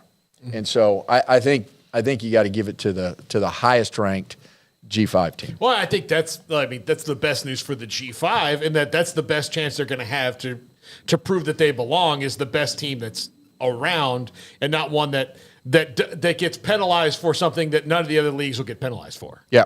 So, hey, we got it. It is what it is. That's where we settled, and we the Big 12 got to make the best of it. And we've got we talk about being the best, men's basketball conference in the country, and we now need to do that in football and put a lot of energy toward what that looks like. So if it's that way in football, we would go back the last 20 years in basketball. The last Big Ten champion was Michigan State in 2002. The last 2000 Michigan State. The last SEC champion would have been Kentucky in 2012. You guys, the Big 12 with Kansas and Baylor. I think that they need to start giving you back some units. It's there's a lot of conversation, as going on about AQs versus more spots for teams, particularly Power 4 teams, et cetera. And again, you didn't ask me. I think it's really difficult to take away AQs. I think that's what makes the NCAA men's basketball tournament special. I'm open to adding teams. When you think about the first 4 out, this time around, you could argue that they're better than some, not all, but some of the AQs, right? And so, don't want to take away opportunities, but maybe add opportunities. If you sat in a room with Greg Sankey, and I'm sure you have, or with Tony Petitti, when you talk to them or have that opportunity, or if it's a group, are they listening to you? Yeah. I don't know Commissioner Petitti. I know Commissioner Sankey. As you know, I was at Missouri, right? And so I sat in a lot of meetings with him, and I have the utmost respect for him. And I think he's got a challenge in terms of doing what's best for the SEC and his institutions. But I also feel like he really cares about the entire enterprise when we think about just college athletics, the collegiate athletic model, all of those things. I think he has sensitivity, and he does care about the totality, the bigger picture. Mac, I think this happened, especially now that this is such a huge business. It's corporate, it feels like Amazon and Google and Facebook and all this, almost like Silicon Valley in regard, in that. I think something gets lost in that is if you serve your customers well, it's going to be good for you. If you make your employees happy, it's going to be good for you at the top. And I think sometimes the people at the top just I don't care what happens below me as long as I get mine. And I think that trickles over into college athletics a little bit, in that if they serve the greater good of college athletics and they serve the athletes better and they serve the schools better as a group, as opposed to just these ones that happen to be more popular at the moment we're in right now, then isn't that going to be the rising tide lift all boats, as opposed to, well, as long as I get mine, I don't care what happens on the back end? Because eventually that comes around to haunt you, in that people may not like college athletics the way that they used to because they're not what they used to be. Yeah, no, I think it's a great point, Paul. I think you've got to be careful, right, about looking out for the total enterprise. I think there's that balance of, selfishness and looking out for, your conference, your institutions, but I also think there is a responsibility to think about the health of the entire enterprise. Because if you don't do that, then all of a sudden, right, 10 years from now, we're going to look back and we're going, hey, we just created something that I'm not sure any of us like at all, right? Now we've just got 30 teams, and that's not what college football was supposed to be. That's not, right now it's the second most popular sport, right, in the country. And so I just think we've got to be really, really careful about how we do this. We spoke into the CFP process. We spoke into where it landed. I think, Commissioner Yormark did a great job on our behalf, and we difficult conversations. I think we fought, scratched, clawed. All right, this is where we landed, and now, man, we got to go make the best of it, right? We've got to go out and do really, really well on the field. But if the money is so different with what they already get as conferences, and then on top of that, even more with the college football playoff payout, and the possibility that because of who they are, they end up getting 3 or 4 teams in the playoff, can that gap ever be closed? Yeah, it's one It's a challenge. It's a question I wrestle with. I'm telling you, every single day. And I don't know that we're ever going to get to a point and place in time when we think about the TV media contracts. Mm-hmm. I think that's going to be a space that's really hard to close the gap. Unless something happens with viewership, ratings, those types of things. But I think with the CFP process, it's not going to happen right away. You do have a chance to balance that out. We talked about the look-in. I'm hoping there's additional look-ins so that we're constantly like in the process of resetting where we are when we think about particularly performance on the field. So you have an opportunity. You have an opportunity there. There is balance. I think there is fair distribution when we think about the men's basketball NCAA tournament, because you earn those, right? Right. You earn those for getting in. You earn those for every time you advance, and so I think that's that's fair. So it's going to be a challenge, for anybody that I think that's in the ACC or the Big 12, and on top of all of this, everybody's talking about it, but I promise you this: revenue share is coming with student athletes.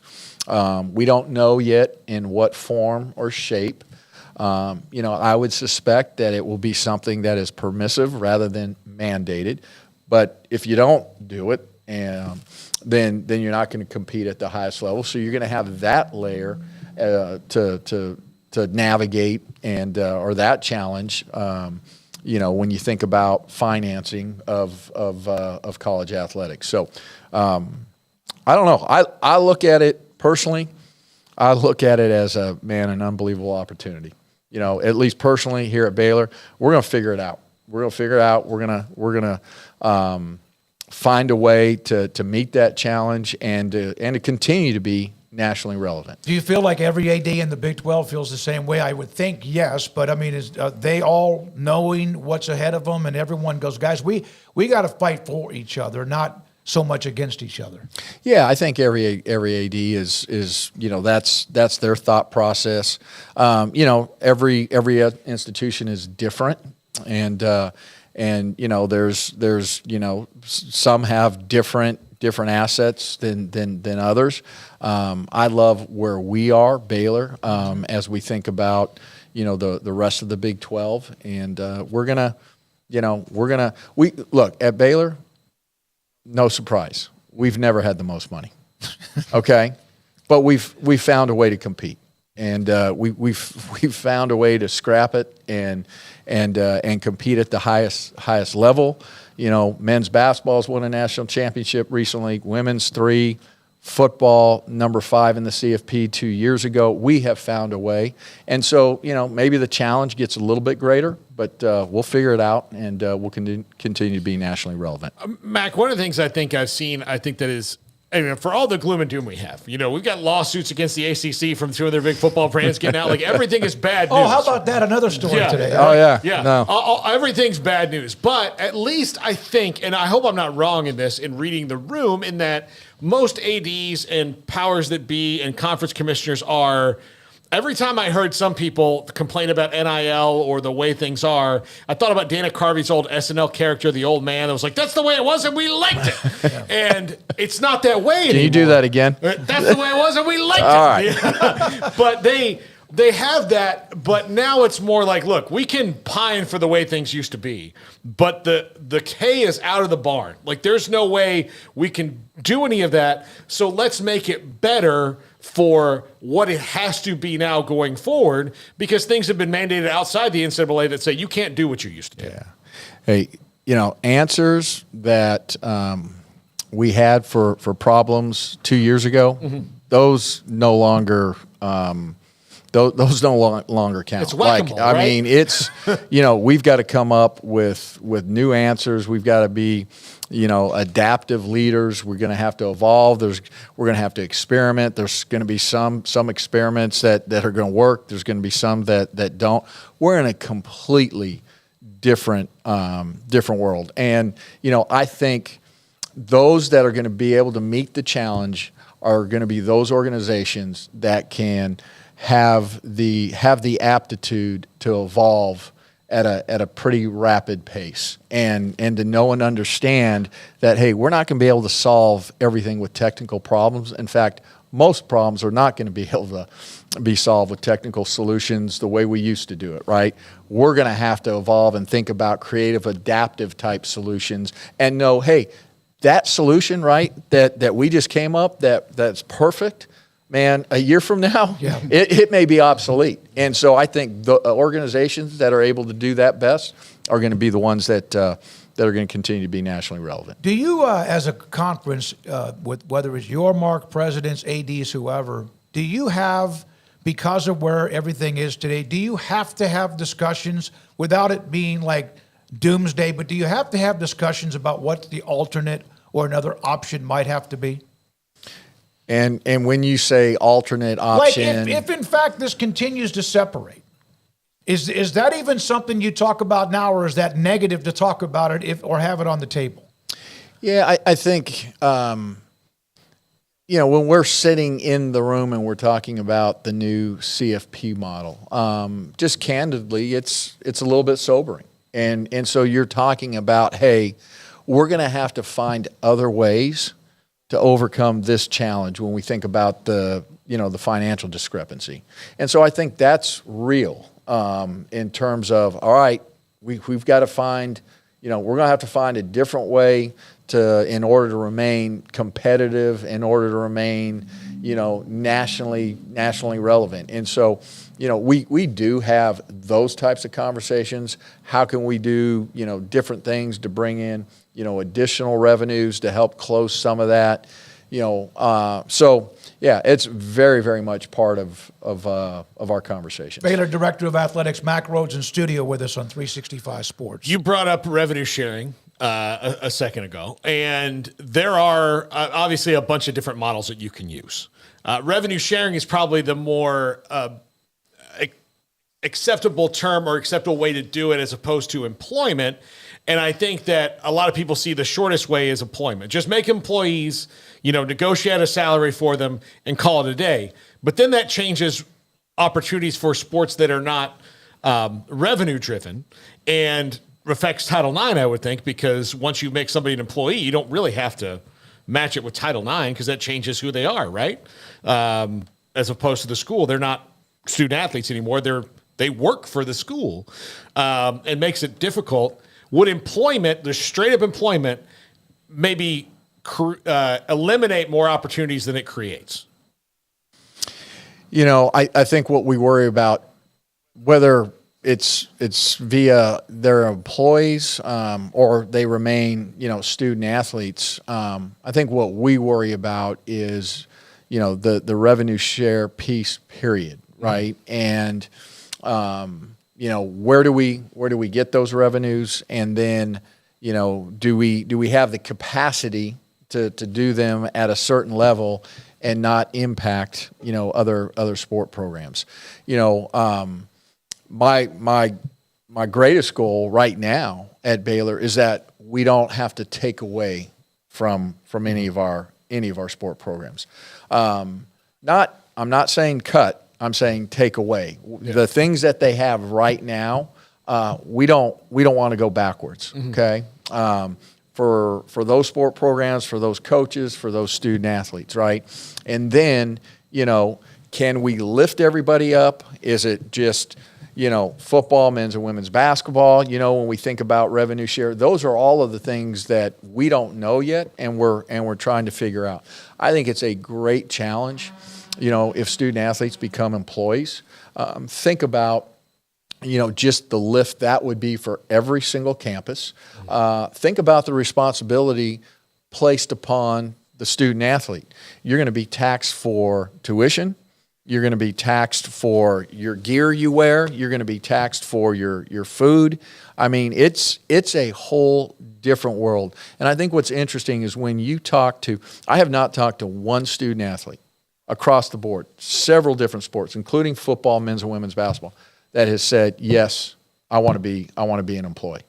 Most say, no, I don't. And so, it's going to be, and this is where, quite frankly, this is where we need, the help of the government. This is where we need the help of Congress to be able to step in my opinion, and say, hey, employment status is off the table, right? It's off the table.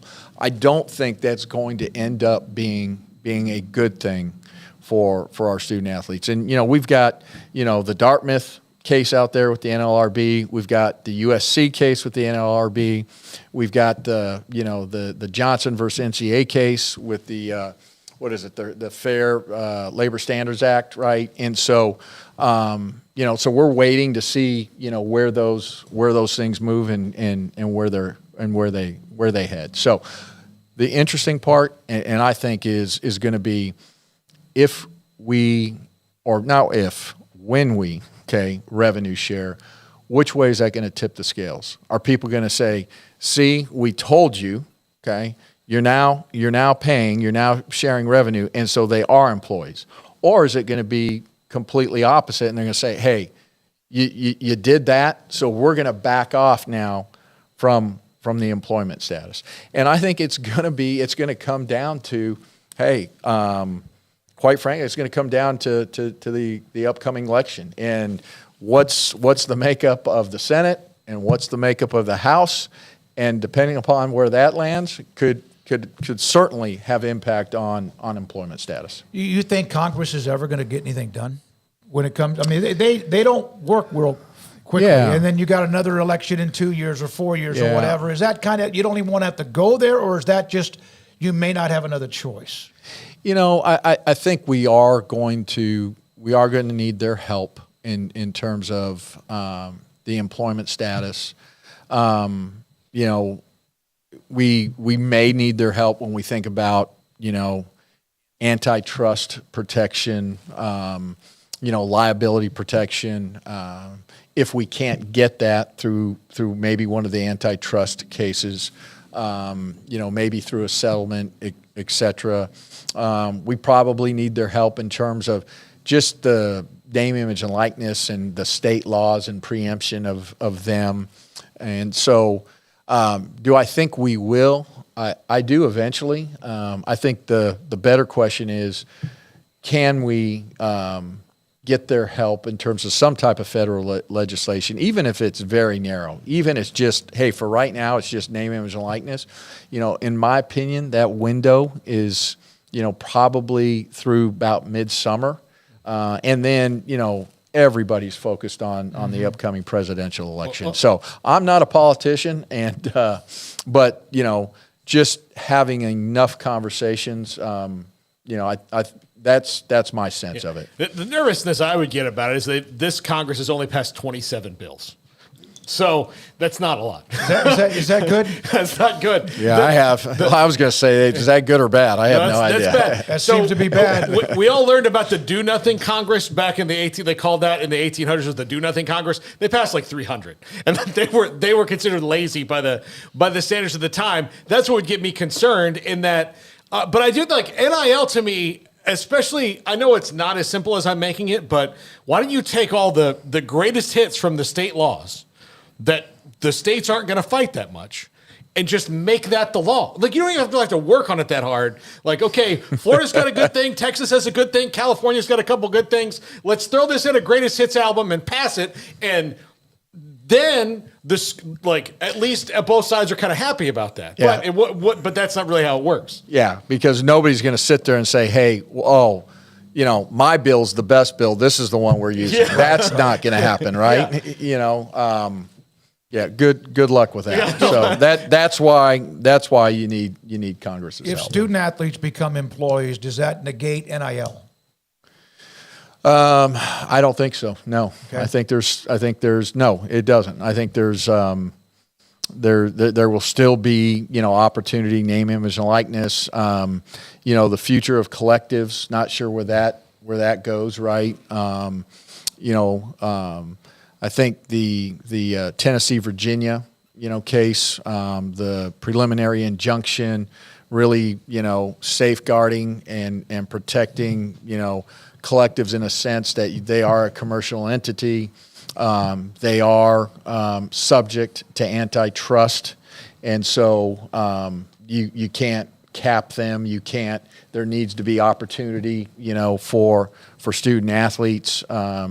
And so, yes, student athlete can come onto campus, and the collective can now sit down and share with them what the opportunity is, specifically. And so, those are things again that we're going to have to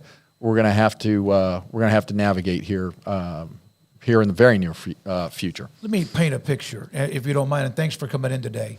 You have a $300-some million football stadium, an arena that was $217 million, whatever that number was. That's $500 million that does not include the football ops and everything else you might want to do with all of what you have. And every school has that now. Everybody's getting bigger, better, faster, stronger. You cannot afford to lose this, can you? You cannot afford to let this slip away where there are weeds growing out of these arenas and stadiums, because if you fall too far behind, that just doesn't make sense. You can let that happen. Yeah, I mean, it feels like you've crossed the line, right? And once you've crossed that line, it's really hard to come back. And you think about the investment, and a lot of that investment is from donors and others. And so, once you step that far, you're gonna fight to stay there. And I think for us here at Baylor, we're gonna continue to again fight like crazy and be creative and be strategic and work as hard as we can to continue to be relevant. And we have a president that really cares about athletics. We've got a board that really cares about athletics, and I think we've been able again to be really successful. And we don't have the largest budget. We don't have the most money, but we've been able to find a way, and that's going to be the greatest challenge, given these new items, right? Revenue share, CFP, employment status, and we're going to do it. So. Football spring drill started today. Dave Aranda with some of his coaching changes and a lot of maybe some new faces, of course, on the roster. How intrigued are you with as you watch that go by day, spring drills or spring game into the offseason next year? It seems like it's been way too long since they played last, because it was in late November, but just watching some of these changing parts. Yeah, I'm intrigued. I'd much rather be there than right here. So no, that's an ender. No, I'm intrigued. Look, I'm excited to see Dave in terms of calling the defense, and so what does that look like? We have 22 transfers on our roster right now.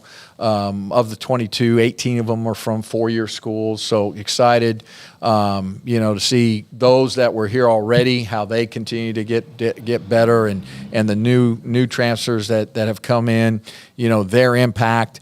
It's great to see, all of our young men that, we recruited out of high school, another year older. We talked about, our freshmen played more snaps in the Big 12 than any freshman group in the Big 12, and to see them advance and be one year older. And then, you talked about all of the coaching changes, both sides of the ball, what Coach Spavital will do, what he'll do, offensively, and some of the additions again along with him on that side of the ball. Mason Miller, he's coming up around the corner. Jared Anderson, and Keenan Hall. I think great additions. And then on the defensive side, certainly Jamar Chaney and he's going to be, he's young, and he's going to be a great coach. And then you think about, I call him Noak, but spent a year with Dave at Wisconsin. I've heard nothing but just great things about him and his ability to coach the D-line. And, would have gone with Coach DeBoer to Alabama if Coach DeBoer didn't, need to keep, the current D-line coach there. And so, again, Jake, I think, is going to do a great job with our offense. And you look at what he did, at Cal in just, one year's time, and then the other additions. So excited about it. All right, go get excited going to watch football practice. I am. It's a beautiful day outside. To Memphis and Blacksburg and everywhere else you're going to – parts unknown. Yeah, look, I love both, both draws for both the men and women, and our women, will play the winner, obviously, of Vanderbilt Columbia tomorrow night. And then, and then we'll see what happens in terms of Virginia Tech and Marshall. We know that they're all American. Their center for Virginia Tech, Elizabeth Kitley, I think she's an unreal player. Her status is unknown, so we'll see what happens there. And then, love our draw in Memphis, and and in the West region, and Colgate is going to be a challenge. Matt Lingle does a great job. I think they finished the league 16-2, and really good defensively. They shoot the ball well, so that's going to be a big game. And then if you can get through that, the winner of Clemson and New Mexico, and I kind of just peeked. A little bit about the Lobos? Yes, and then I kind of just peeked ahead a little bit that if we could win those two, maybe a Sweet 16 matchup against Arizona. Yeah, you don't know anything about that. Look, there's also a possibility of a Drew v. Drew matchup for the first time ever. Absolutely, at least in public eyes. I know that they've done some of those scrimmages, but no one's ever going to see it unless it happens in this exact format. Yeah. Well, it'd be awesome if it did. How about this? When you think about our men's basketball program, the only program in the country to get a top 3 seed or higher 4 years in a row. So that really speaks volumes in terms of Coach Drew and the entire staff, and both programs have great young people. They just are. It brings a smile to my face when I'm able to hang out and spend time with the student athletes of both of those programs. Baylor offensive line coach Mason Miller, by the way, just around the corner. Thank you, Mac. Appreciate your time. Thank you. Baylor Director of Athletics Mack Rhoades in studio here at 365 Sports. Our good friend Brad Boozer, Boozer's Jewelers here at 365 Sports. Now, Brad, people who watch and listen to our show know I'm a double-time customer for you, engagement ring and wedding band, and you guys do that great, but that's not all you do at Boozer's Jewelers. Absolutely, and I always like to say, it's a new year. It's a great way to start the year out. Go through your old jewelry. Go through your wife's jewelry box. Go through anything you're maybe not wearing, something that's broken, something that you're not using. We do a massive amount of custom work. We can take your old jewelry, old diamonds, old watches, and we can convert it into something special for you and make a one-of-a-kind piece of jewelry. And if that's not something you're interested in, a great thing is we can turn that into cash. So we buy gold, we buy diamonds, we'll buy Rolex watches, any kind of heirloom jewelry, anything that's maybe passed down to you. Boozer's Jewelers, where do they find you, Brad? We're at 1025 North Valley Mills Drive, right on the corner of Lake Air Drive and Valley Mills with the big clock on the corner. It's Dodge Power Shot Days at Allen Samuels in Waco. Experience the adrenaline-pumping performance and cutting-edge technology of Dodge. From the sleek and stylish 2023 Charger to the performance and muscle of a Challenger to the bold and rugged Durango. During Dodge Power Shot Days, we're offering amazing deals and special incentives that will make driving a new Dodge even more exhilarating. Don't miss out on these exclusive savings. Visit Allen Samuels in Waco today and unleash the power of Dodge. Come by, let's be friends. Developed by Startup Waco, a nonprofit organization, GXG is a program designed to support the entrepreneurial development of Baylor University student athletes through NIL activations. The program helps student athletes maximize their platforms and offers a comprehensive support system for them to create and grow new businesses that not only benefit themselves, but also uplift the local economy. Fans who wish to support student athletes can donate to GXG via the GXG NIL Fund, BaylorBears.com/GXG. Contributions to support NIL activations through GXG can be made at BaylorBears.com/GXG. For more information, follow @GXG_GreenXGold on social media and visit the official website www.gxg.startupwaco.com. GXG, empowering student athlete entrepreneurship and uplifting the local economy through NIL activations. How did Edward Jones become one of the biggest financial service companies in the world? By not acting that way. Financial strategies, one-on-one advice, it's a big difference. And that's why Brad Wilson, your Edward Jones financial advisor, makes sense of investing. Experience the difference for yourself. Brad Wilson, 250 Sharon Drive in Woodway, 254-776-4337. Edward Jones, member SIPC. Are you ready to elevate your Waco experience to a whole new level? Look no further than the Baylor Club, where you can indulge in one-of-a-kind luxury and unwind in our exclusive lounge area. Located in the heart of McClain Stadium, this elite club offers 5-star member atmosphere for all your work and play needs. With a master culinary team and outstanding hospitality, we take pampering to a whole new level. Weddings, milestones, businesses, and birthdays. A stadium roaring with Bear Spirit featuring stunning city skyline views. The Baylor Club truly has it all. The Baylor Club is the destination for Baylor basketball pregame meals, beverages with this special membership offer. If you mention Sikkim 365 or 365 Sports Radio, just ask for John or Devin for details. For interest in membership or your next private event, call 254-710-8080 or Google Baylor Club Linktree for more information on menus, calendars, upcoming special events. Say yes to the Baylor Club today. 254-710-8080 or Google Baylor Club Linktree. This is 365 Sports, powered by Sikkim365.com. The 5 o'clock hour is sponsored by Edward Jones Investments with financial advisor Brad Wilson. Investing is time and experience back to you and your money during today's changing times. Edward Jones, making sense of investing.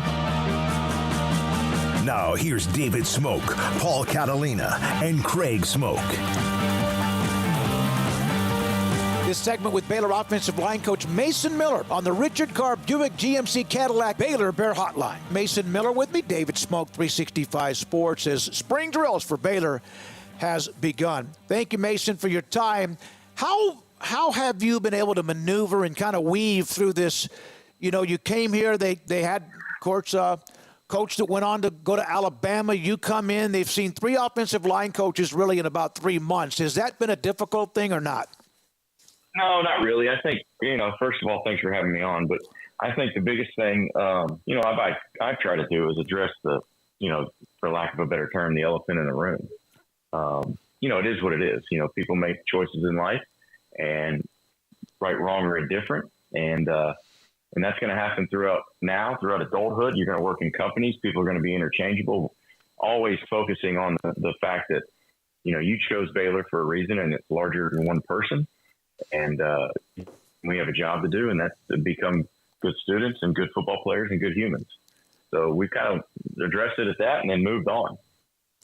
Well, let me ask you another part of an 800-pound gorilla. You have some players who are there that were recruited, and we know the line, the timeline, and what people can do in college football. Is that something you have to work even more diligently to make sure you create a relationship with the ones that transferred in?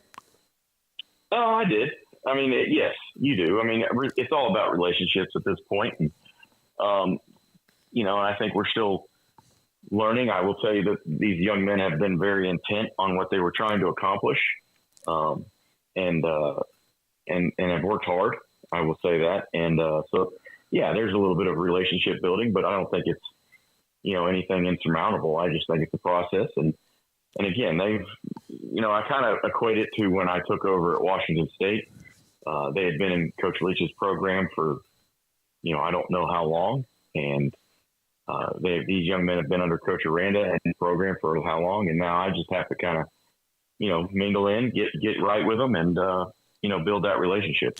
A lot of young guys played last year, and that's been one of the things that Coach Aranda and even Kapilovic mentioned.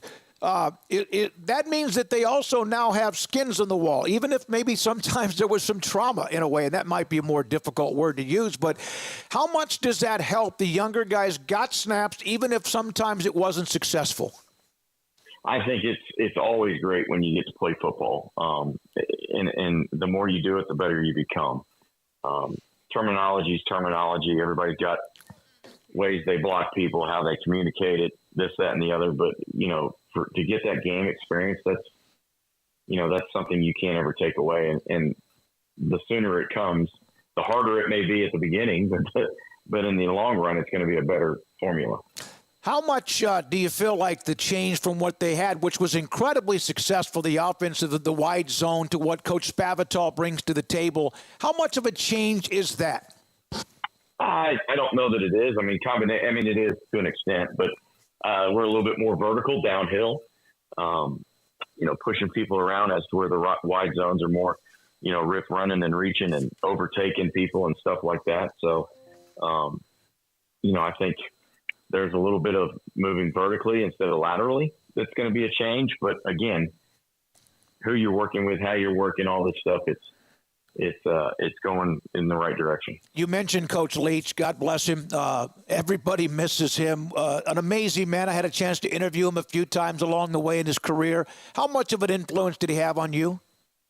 Oh, huge. When I was a young person, a long time ago, I played for him and Coach Mummy and Dana Holgerson at Valdosta State. So I always joke that if I had paid a little bit more attention, I'd probably risen through the ranks faster. But, for him, I think the biggest thing that I always learned from him is that nothing is insurmountable. While people don't really know this about him, he was a huge disciplinarian. While all of his quirkiness and people joking about this, that, and the other, the things that mattered to him mattered greatly. And I see some of that in what we're doing here academically, spiritually, focus on football, all those things that matter. And so he was a huge influence on my life, and will always be. So, Dave Aranda, you get a call from him. You're at Tarleton State. Obviously, you have been around the country, and Baylor all of a sudden needs an offensive line coach. What was his pitch to you? How long did it take for you to say yes? Literally, I've known Coach Spavital for 13 years maybe, and always enjoyed talking to him. And then, really to me, it was an opportunity to coach at this level again. I enjoyed my time at Tarleton. I'm really thankful for Coach Witten bringing me back to Texas because, to be honest with you, it was really a healing period for me after Coach Leach passed away. My family, my daughters were born here in Texas. We had been at Tarleton before. It was familiar. It was easy. But at the end of the day, while I enjoy calling plays, and I think it's something that I always aspire to do again, my passion is really the large humans. And I like being around them. I think they're unselfish people. I think we kind of have the same mentality as we like to work in the shadows. And, if they're not calling your name, that's a good thing. How unique is it? It didn't take very long. Yeah, how unique is it that Tarleton State's your opener, where you just were? And by the way, I'm an SFA guy, and from back in the day. I'm even older than Todd Witten, but he's done an incredible job there. How unique is it you have them as your opener? I think it's cool because things happen so fast. You got to say your goodbyes to some people, but not everybody. And I know that they have a great football team coming back for the FCS level, and I know that they will give us fits just because it's a senior-laden team. But I think it's unique, and I think it's cool, and it helps close the chapter. But and T. Witt has done an incredible job at Tarleton, and so I know that program is going to be right, and we're going to put our best foot forward and get going in that direction as well. Mason Miller, offensive line coach at Baylor, with us on 365 Sports. How would you describe your coaching style? Offensive line coaches can be full throttle, hair on fire. And then kind of maybe even laid back, which is probably more rare than that. What is your style? I told him when I came here, my father was a colonel in the Marine Corps, and my mother worked in a Baptist church. So I've got two wide spectrums. I believe in discipline. I believe in how you do one thing is how you do everything. I also believe it's my job to teach you how to do it the right way. And once I've seen you do it the right way, my next job is to hold you accountable to it each and every day. So there's a little bit of discipline factor to it. But the other thing I don't like, and I think this is trending in the world and how you teach, is everything can't always be fire and brimstone, because then people clam up and they shell up and they don't learn. So while there are some good times when it's football time, it's time for us to go. when it's us cutting up and just being human beings and just being, having that relationship on a outside of football level, it's different. So, but I would say that I'm pretty sporty, fiery, I guess, but that generally comes when the bombs start going off. So I saw a YouTube conversation with you and another assistant at Mississippi State, and it was at like maybe a sports bar, a Mexican food restaurant, where you're sitting down just talking about life and football and whatever else. And I just sat there and soaked that in. Do you remember that interview? I do. It's Darcel McBath. Yes. And when your name brought up as the one who's being hired by Baylor, I Googled, and what you could, and I immediately I watched it, and then maybe even a couple of days later watched it again. You're a deep thinker, and yet it appears, it appears as if you take things and you want to be the absolute best, but it's not like life and death. Is that fair? Yes, I think I'm comfortable in who I am. And I think that's hard to do. And I also think that it comes from a lot of scars, and I think that comes from a lot of learning. One of the, when I was younger, if something adversity struck, I would, raise all sorts of cane and try to billow my way through it. Now you try to take a more cerebral approach to it. And that happens with everybody as they grow in life. But I would say that. I would say that's probably pretty spot on. I've had that compliment, or I call it a compliment. I've had that compliment multiple times since I've been here. So I don't know if I'm getting older and more docile, or if I'm starting to use my noggin instead of my muscles. Did you win the lottery having a chance to be under Hal Mummy, and then also Mike Leach? I did. I was a young. It was ironic. I was a young. I walked on at Valdosta State after having a high school knee injury, and back in the early '90s, as soon as that happened, you were kind of donezo. And so I walked on at Valdosta State, made the team.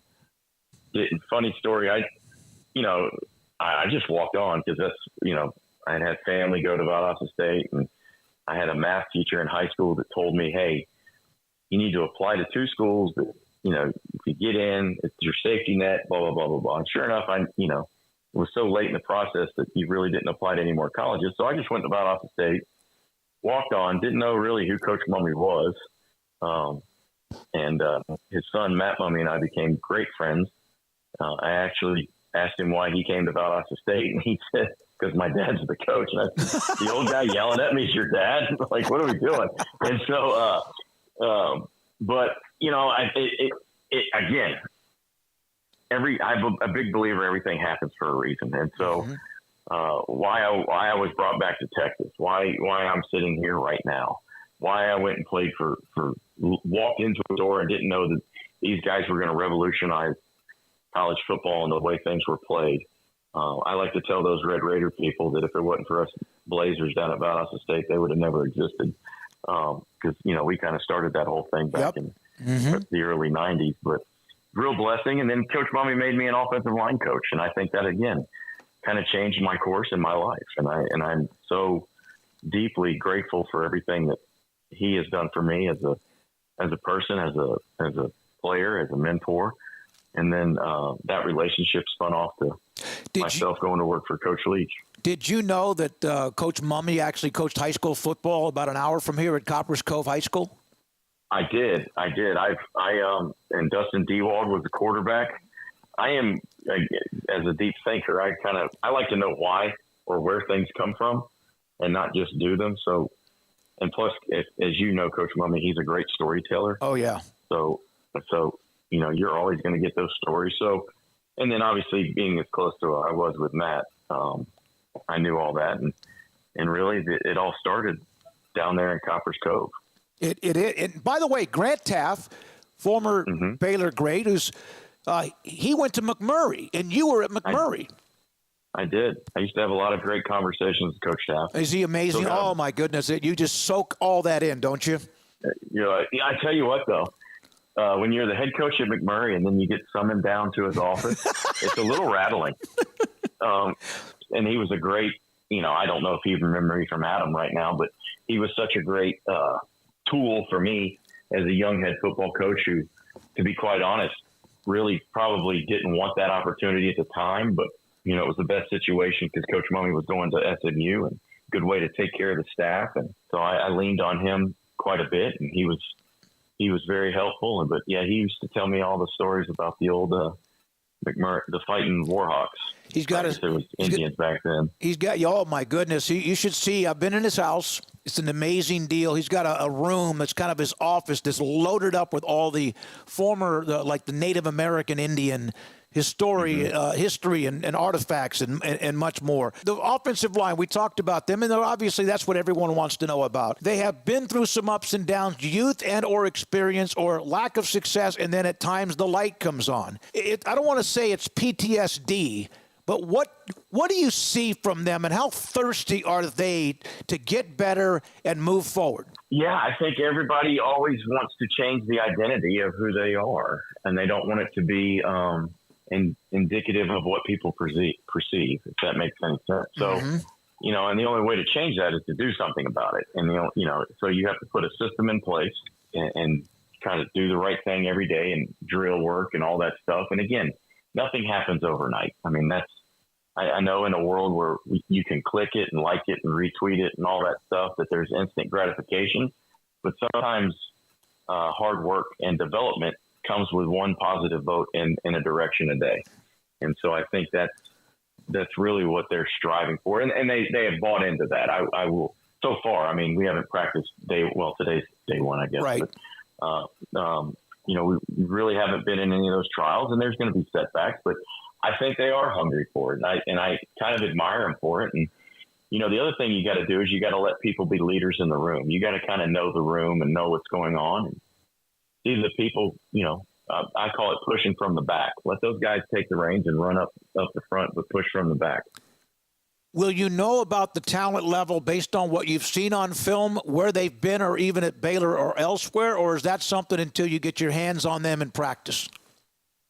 I purposely did not watch any film of anything prior to this year, and because I didn't want there to be a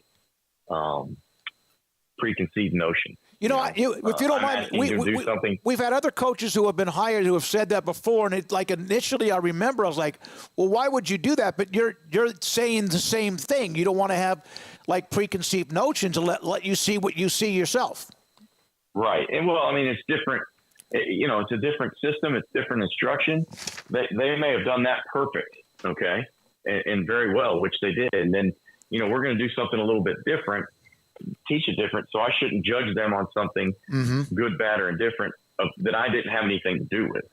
So I want to see how they can do with what we're doing and how that's going to transpire. So, and really their work habits and their intent and their demeanor, that's the big thing for me. My last question for you, and enjoy that first practice. How coaches love practice, love film work, love game day, prep, and all that. How much do you love practice? How much as a coach is that something that you just love to thrive on? Actually, it's my favorite thing, to be honest with you. I mean, I like game days. They're fun because to me, it's the reward for all the hard work that you've put in. But practice itself, you get to teach. You get to set the identity. You get to watch the failures, you get to watch the successes, and then you get to watch them do all. So to me, that's my favorite thing. That's coaches are teachers, and your tests are every Saturdays, and your prep work is throughout the week. So, which is practice. So I kind of view it that way. So it is my favorite thing. Since watching that podcast when you were at Mississippi State, I couldn't wait for the opportunity to have a chance to visit with you, Mason. We appreciate your time. Good luck this spring. We'll see you soon, and have a great day. Yes, sir. Thanks for having me, Sikkim.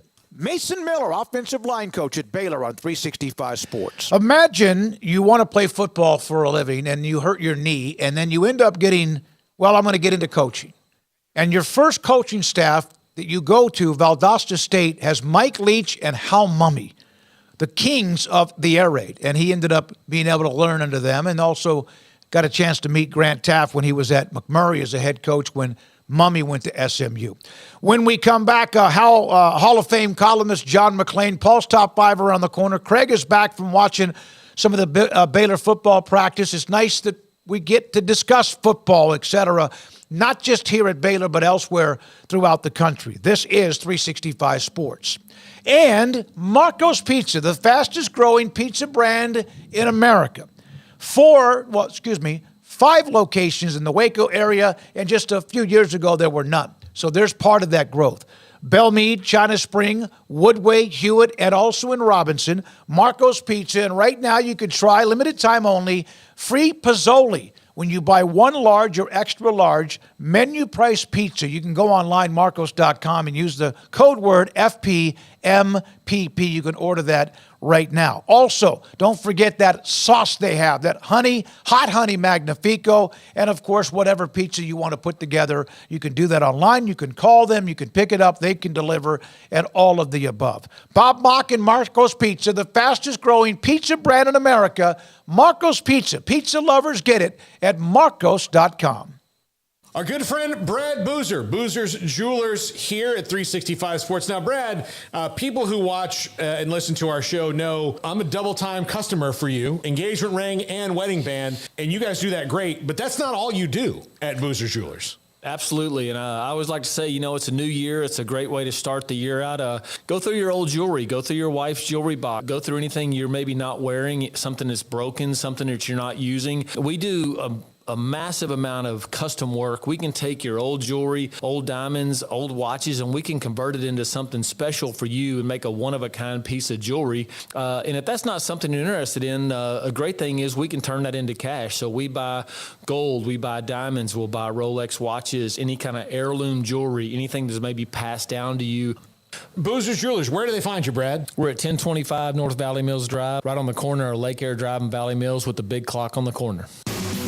Pioneer Steel and Pipe opened their doors in 1943, and they have never wavered with their focus on great product and customer service, relationships with a handshake, making sure you, the customer, is satisfied. Their new facility is now twice the size, allowing new inventory, higher quantities, and in a much more organized fashion.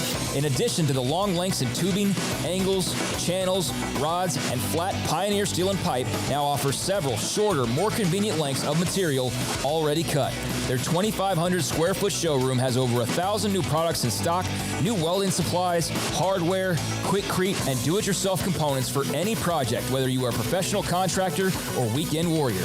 The new facility is designed to make your loading experience faster and more efficient with easy drive lanes around the building and much more room to get your trailer loaded. Our location may have changed, but our values haven't, and our relationship with customers goes much farther than just business. Pioneer Steel and Pipe on Loop 340 and Highway 6 and just east of I-35 in Waco.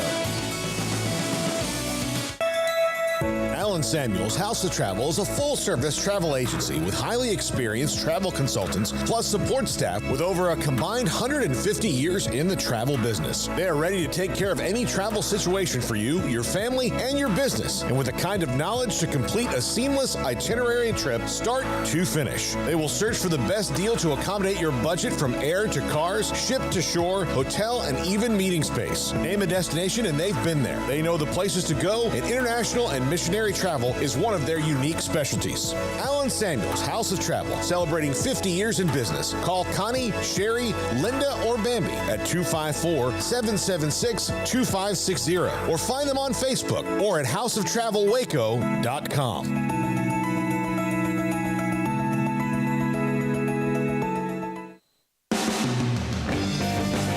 365 Sports is turbocharged by Unite Private Networks. Find out more at uniteprivatenetworks.com. Hall of Famer John McClain joins us. Craig and Paul, David Smoak. This is 365 Sports. John, thank you very much for your time. Has anything surprised you at all the first week of NFL free agency? Oh, gosh, David, a lot of things. Quarterback movement. Kenny Pickett wanted to be traded. He got traded to Philadelphia. Justin Fields wanted to be traded to the Steelers. He went to the Steelers. What amazes me, I'll tell everybody, Pete Carroll, a Hall of Fame coach, did not want Russell Wilson. Sean Payton, Hall of Fame coach, did not want Russell Wilson. And now people act like he's the answer to the Steelers' problems. I don't think so. He can't throw the ball down the field anymore. Last season was the fewest yards per attempt he averaged in his career.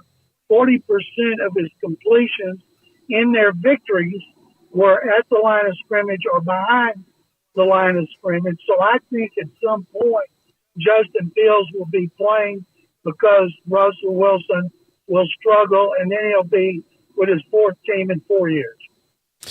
John, why not just make Justin Fields? Like, why even get in the Russell Wilson business? Why not just make Justin Fields your starter? Well, I think that Justin Fields has not proved he can do it. One of the reasons the Bears are wise to get rid of him, if you've been with an organization for 3 years and you still don't know they still don't know if you can be a franchise quarterback. Something's wrong. It's time to separate.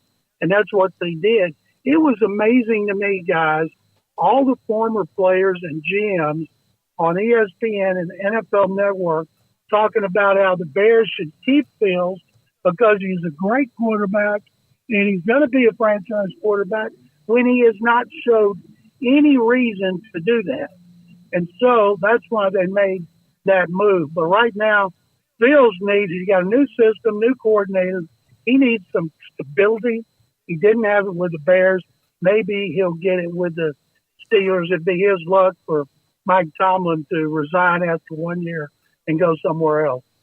John, the Texans have been pretty busy since we last talked to you. Danielle Hunter and Joe Mixon and various other names. But your thoughts on what they've done, particularly the two guys I mentioned, and anything else that stands out to you from the past few days? A guy that I was under the radar that I think was a tremendous signing besides Danielle Hunter, who had 16.5 sacks last year and has averaged 12.4 in his last 4 seasons with the Vikings, was Danico Autry from the Titans. Autry has terrorized the Texans with the Colts and the Titans, and he had 11.5 sacks last year, playing inside and outside, mostly inside.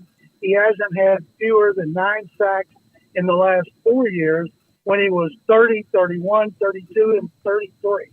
So now he'll be 34, shows no sign of letting up. He'll be playing probably next to Danielle Hunter, maybe sometime next to Will Anderson Jr.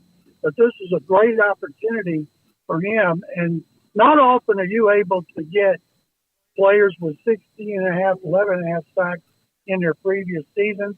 They have made moves for 10 defensive players because the schedule is going to be a first-place schedule.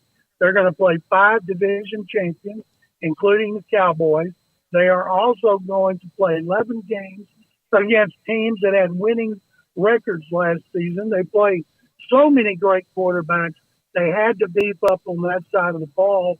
And with the draft coming up, they traded for extra picks, and I think they need defensive tackle and corner in the second round and a receiver in the third. I was just going to ask you that, John, but then I'll move on to my next question. You mentioned the Cowboys have done next to nothing and can't really because of their cap situation. Why do they seem to be the only team in the league that has not figured the cap thing out? Well, you can do things, Paul, to move the cap on down the road. And then eventually, though, you got to pay the piper. Usually you do that when your quarterback is at the end of the line and you have to start over. They have not maximized their opportunities. They could have redone some contracts. They could have extended Dak Prescott and freed up all kinds of money to lower his cap figure. And the reason they didn't do it is because they can't agree on a number. So I still think the Cowboys will have a good offense. If Dan Quinn doesn't rate any more of the defense, they should still have a pretty good defense. But with the Cowboys this offseason, you've got to be excited about a snapper coming back and like a fifth-string running back. Oh, my God. Yeah, it's not great, John. It's not great. And look, it's probably made much worse by the fact that Jerry Jones said he was all in. As nonsensical a comment given their cap situation as maybe he's ever made. I think it is. Nobody's bought into it. But you know what? A lot of teams try to win March, and it usually doesn't work in January. Right. And the Cowboys are still a playoff team. They can still win 12 games. I don't think we all think all of a sudden they're going to go to the Super Bowl when they couldn't do it last year, but they're still going to be good. You know, what has Philadelphia done to get better? The Cowboys, to me, are just as good, maybe better, than the Eagles. The Eagles have made a lot of changes, especially on defense. And so I think it's going to be very interesting to watch that two-team race. Washington, I think, has made more moves than anybody, but nobody's going to take Washington and the New York Giants seriously. It is still a two-team race. Do you feel like what they're doing in Washington is at least not like what they've done before? Every 5 or 8 years, they would just jump in with some ridiculous type contract. There's a purpose. Yeah. Does there seem to be a rhyme and a reason so far? They're spending money. They have a bunch of it they can spend, but they're not like just getting to the buffet and eating everything. Adam Peters who was a long-time GM prospect for the 49ers, was hired as a GM. And if all those chiefs they've got in the front office leave him alone and let him work, I think he'll do a good job. I still don't know that Dan Quinn was the best coach they could have gotten. But Peters has signed a lot of players, and he still, I believe, has the most cap money available because he hasn't done anything stupid. It reminds me when Nick Caserio came in here with a rebuild in 2021, and all his free agents had 1 or 2 year deals. Nobody had a 3-year deal except a punter. And so the idea was to make them prudent. And they did that. And then this year is the first time they've given a free agent contract of more than 2 years to any player other than the original punter, Cam Johnston. So I think that's what Adam Peters and Dan Quinn are doing with the Commanders. John, which team do you think has made the smartest moves outside of the Texans, who I think might be kind of up there in that, but outside of the Texans, which teams has made the smartest moves this offseason to get better? Well, I wouldn't have said the Texans. I like what Detroit has done. Atlanta only had to make one move. You know, now they're the favorite to win the NFC South. They got Kirk Cousins. Kirk Cousins, of course, coming off the Achilles injury, but Cousins has won one playoff game in his career. He gets $50 million. Let's see, he got 100. I can't remember what he get. 150, 70. Anyway, at the end of if he makes the end of this contract, he will have made $400 million, and he may not win another playoff game. You talk about an agent, Mike McCartney, doing a great job. Is Mike McCartney has steered him through all those deals. And remember, he was drafted as an afterthought after RG3. I still never understood why they drafted him, and now I do. But Atlanta shoots up as the favorite of the NFC South because they got him. I think the Lions are constructed very well, like what the Rams have done. And there's quite a few teams that have done a good job without going spending crazy money. There's a lot of players taking chances like the Jets. They're signing 1-year deals with a lot of incentives. You know, when's the last time Tyron Smith was healthy for a full season? Well, if he's healthy for a full season, got a chance to earn a lot of money. I believe it when I see it. So they're taking some chances to try to capitalize on this window that's closing on Aaron Rodgers before his political career begins. John, there are, I think it's 4 teams that are going to be getting new or redesigned uniforms this season. The Texans are one of them. There's a whole to-do because a picture leaked, and then Cal McNair sees that and says, here's a picture showing you a glimpse of the new uniforms. Before all that happened, I saw your post because you got a glimpse into the new uniforms for the Texans. Anything you'd like to share? I mean, what I saw looked like it was there's obviously some differences on the shoulder stripes and the colors a little bit, but what were your impressions? It was like going to the White House. We had to turn our phones in. They put them in a bag with our names on them. We had to sign non-disclosure tag agreements. And I went in and I saw them up close on models. I saw them on guys that tried to look like players. Saw them from the front, saw them from the back. Excuse me. One of the things I like was they had the current uniforms so we could compare them. Because I saw them last week, and all I could say is I think fans are going to like them. I think they're spectacular, but there's always people that don't like them. And the picture that was leaked by somebody, probably somebody involved in the making of it, didn't do it justice because Nico Collins was on one knee and Tank Dell was bent. Until you see them in full color, there's going to be a difference. And they still incorporate Bob McNair's original colors of red, white, and blue. I love the uniforms they had, but I think fans who go crazy over uniform changes, I don't give a rat's what about a uniform change. I care about who's wearing those uniforms. And the uniforms last year looked a hell of a lot better than they did the 3 previous years. Amazing how that works, isn't it? Amazing how that works. John, I saw the note about the 49ers having a couple of picks that they one forfeit. The other one, I think they get knocked down a notch or two because of an accounting error when it comes to their 2022 league year and the player compensation. Is that kind of something that happens occasionally, and how, what happened there? David, it may have happened another time 10 years ago. It's very rare because they have such experts working on the cap. Mm-hmm. And it wasn't a cap thing. They actually hurt themselves, but it cost them the pick this year, knocked them down. I can't remember if it knocked them down this year 4 spots and cost them the pick. It wasn't any big deal, but it's amazing in this day and age that you can have an accounting error, considering how much money you pay to have great people. By comparison, in this day and age, how can a guy 30 years old use a virtual credit card and steal $22 million from Jaguars without them knowing about it? Yep, there you go. John, what are your prospects on your alma mater in the NCAA tournament? Well, I didn't like the way they've been playing lately, but I think Scott's one of the best coaches in basketball. It's an interesting if they win the first one, I want Clemson to beat New Mexico. So wasn't it the Clemson coach saying the Big 12's overrated? He was one of them, yeah. And I want them to stick it up as you-know-what and show them the Big 12 is not. And so I think Baylor's going to get to the Sweet 16. I saw an analytics thing today that had them winning a game in the Sweet 16 and then losing. Tell you a great story.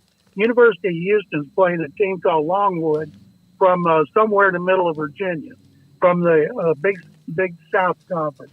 Longwood is coached by a former partner at Vincent and Elkins law firm in Houston. His name is Griff Aldrich.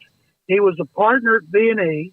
On the side, he coached AAU basketball, loved it so much, he left and went back to his alma mater, which I've never heard of, and got in as an assistant coach in 16. In 18, he was named the head coach at Longwood. Now they've had back-to-back 20-win seasons. And don't you know, he would love to pull the upset of the tournament by beating Houston. But it's going to be a good story for 2 more days, and that's it.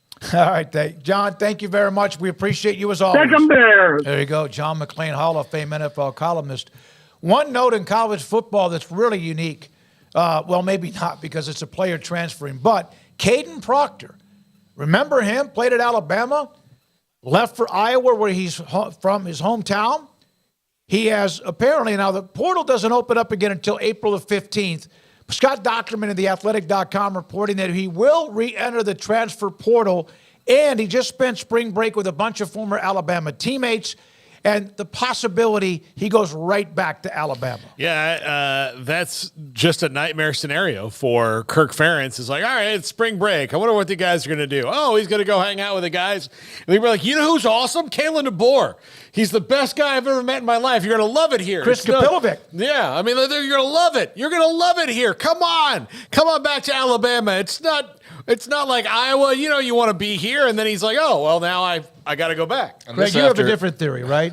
What's my theory? No, my other theory was whatever girl he was dating to go back to Iowa for broke up with him, but this has now been superseded by, and maybe she did because he wanted spring break with all these guys from Alabama. So maybe they do intersect, because that was the only reason I would see going back before you've even really gotten a shot. And then a whole Saban thing too. But now if you've got your buddies from Alabama telling you, no, Kalen DeBoer is awesome. Well, there you go. I mean, a couple years ago, he talked about flipping from Iowa to Alabama and said that he felt like he was settling, and then ends up at Alabama and now going back to commit to Iowa and now flipping to Alabama again. So maybe that's what he'll just repeat from 2 years ago is, I thought I was settling. I'm going to go back to Alabama. I don't know, but yeah, that's awfully wild. Iowa fans, especially a self-reported violation and getting him. That's right. Not a major issue, I don't think, but he got a self-reported violation for a guy you're not even going to end up with. That's another blow to this, but that's, just out of kind of nowhere. I don't know if that's been something percolating on the Tide message boards or even the Hawkeye message boards, but I was out of the loop completely on this guy. So, I saw that tweet come across and just stunned by that. But, what a great get for Kalen DeBoer. And his new staff, if they're able to bring him back in the fold, as the reports seem to indicate. So, that's a tsunami of a news piece here dropping this afternoon. Iowa starts spring drills tomorrow. They start spring drills Well, it makes tomorrow. sense to get out there then, and people are going to be wondering why he's not out there. I mean, that's the biggest news of their offseason is Caden Proctor, so him not being there is certainly going to be a big question, so that makes sense timing-wise. But, that's a huge win for DeBoer, although – the one report indicated that he's probably heading back to Alabama, but I mean, until he touches back down in Tuscaloosa, I guess he's got some options to weigh. I don't know, but that's crazy. That's absolutely crazy. So there was also, speaking of the portal, Jeff Goodman had a note about some player he entered the transfer portal, which became open on Monday. He is already committed to play at Alabama. Now he can't. They're in the tournament. But one of these days that might be able to happen. I'm going to enter the portal and join a team in the NCAA tournament. Don't put it past. I don't put it. I don't put anything past. But that one's going to be the last one. But come on. No. There's got to be some Zach kind of restriction. Or he goes to the portal. He goes, I'm going to go play for Georgetown or whoever it might be. Zach Edey, I think that's the biggest lament of Baylor fans is that he was going to Purdue or Baylor, and he picked Purdue. And I'm sure that would be nice to see him here, but he's there and hasn't won yet. So, so far it's his loss, I guess, other than the massive amounts of NIL money I'm sure he's made in the last 2 years. All right. So also one other note, and then we get to Paul's top five. You got anything else? No, I got to roll out here to go listen to Aranda, although I'll probably be 30 minutes early. Right, even though it's set for 5:45, that'll be 30 minutes early based on what we've had the last couple years. Now. Yeah. No, but like I said, his we time can break runs here, late. come back with the top five. But the John Rahm, now part of LIV, the defending Masters champion, has released his menu for the Masters coming up. And Paul, have you had any of this food? Okay, I can't. Let me look. Is it on the screen now, Garrett? Hold on. Yeah. Let me get. Okay, I can't read. It's too small. All right, hold on. Let me. There you go. There you go. All right. So one of them, Ibirocos, acorn-fed Iberian ham, cured pork loin. Yes, I have had that.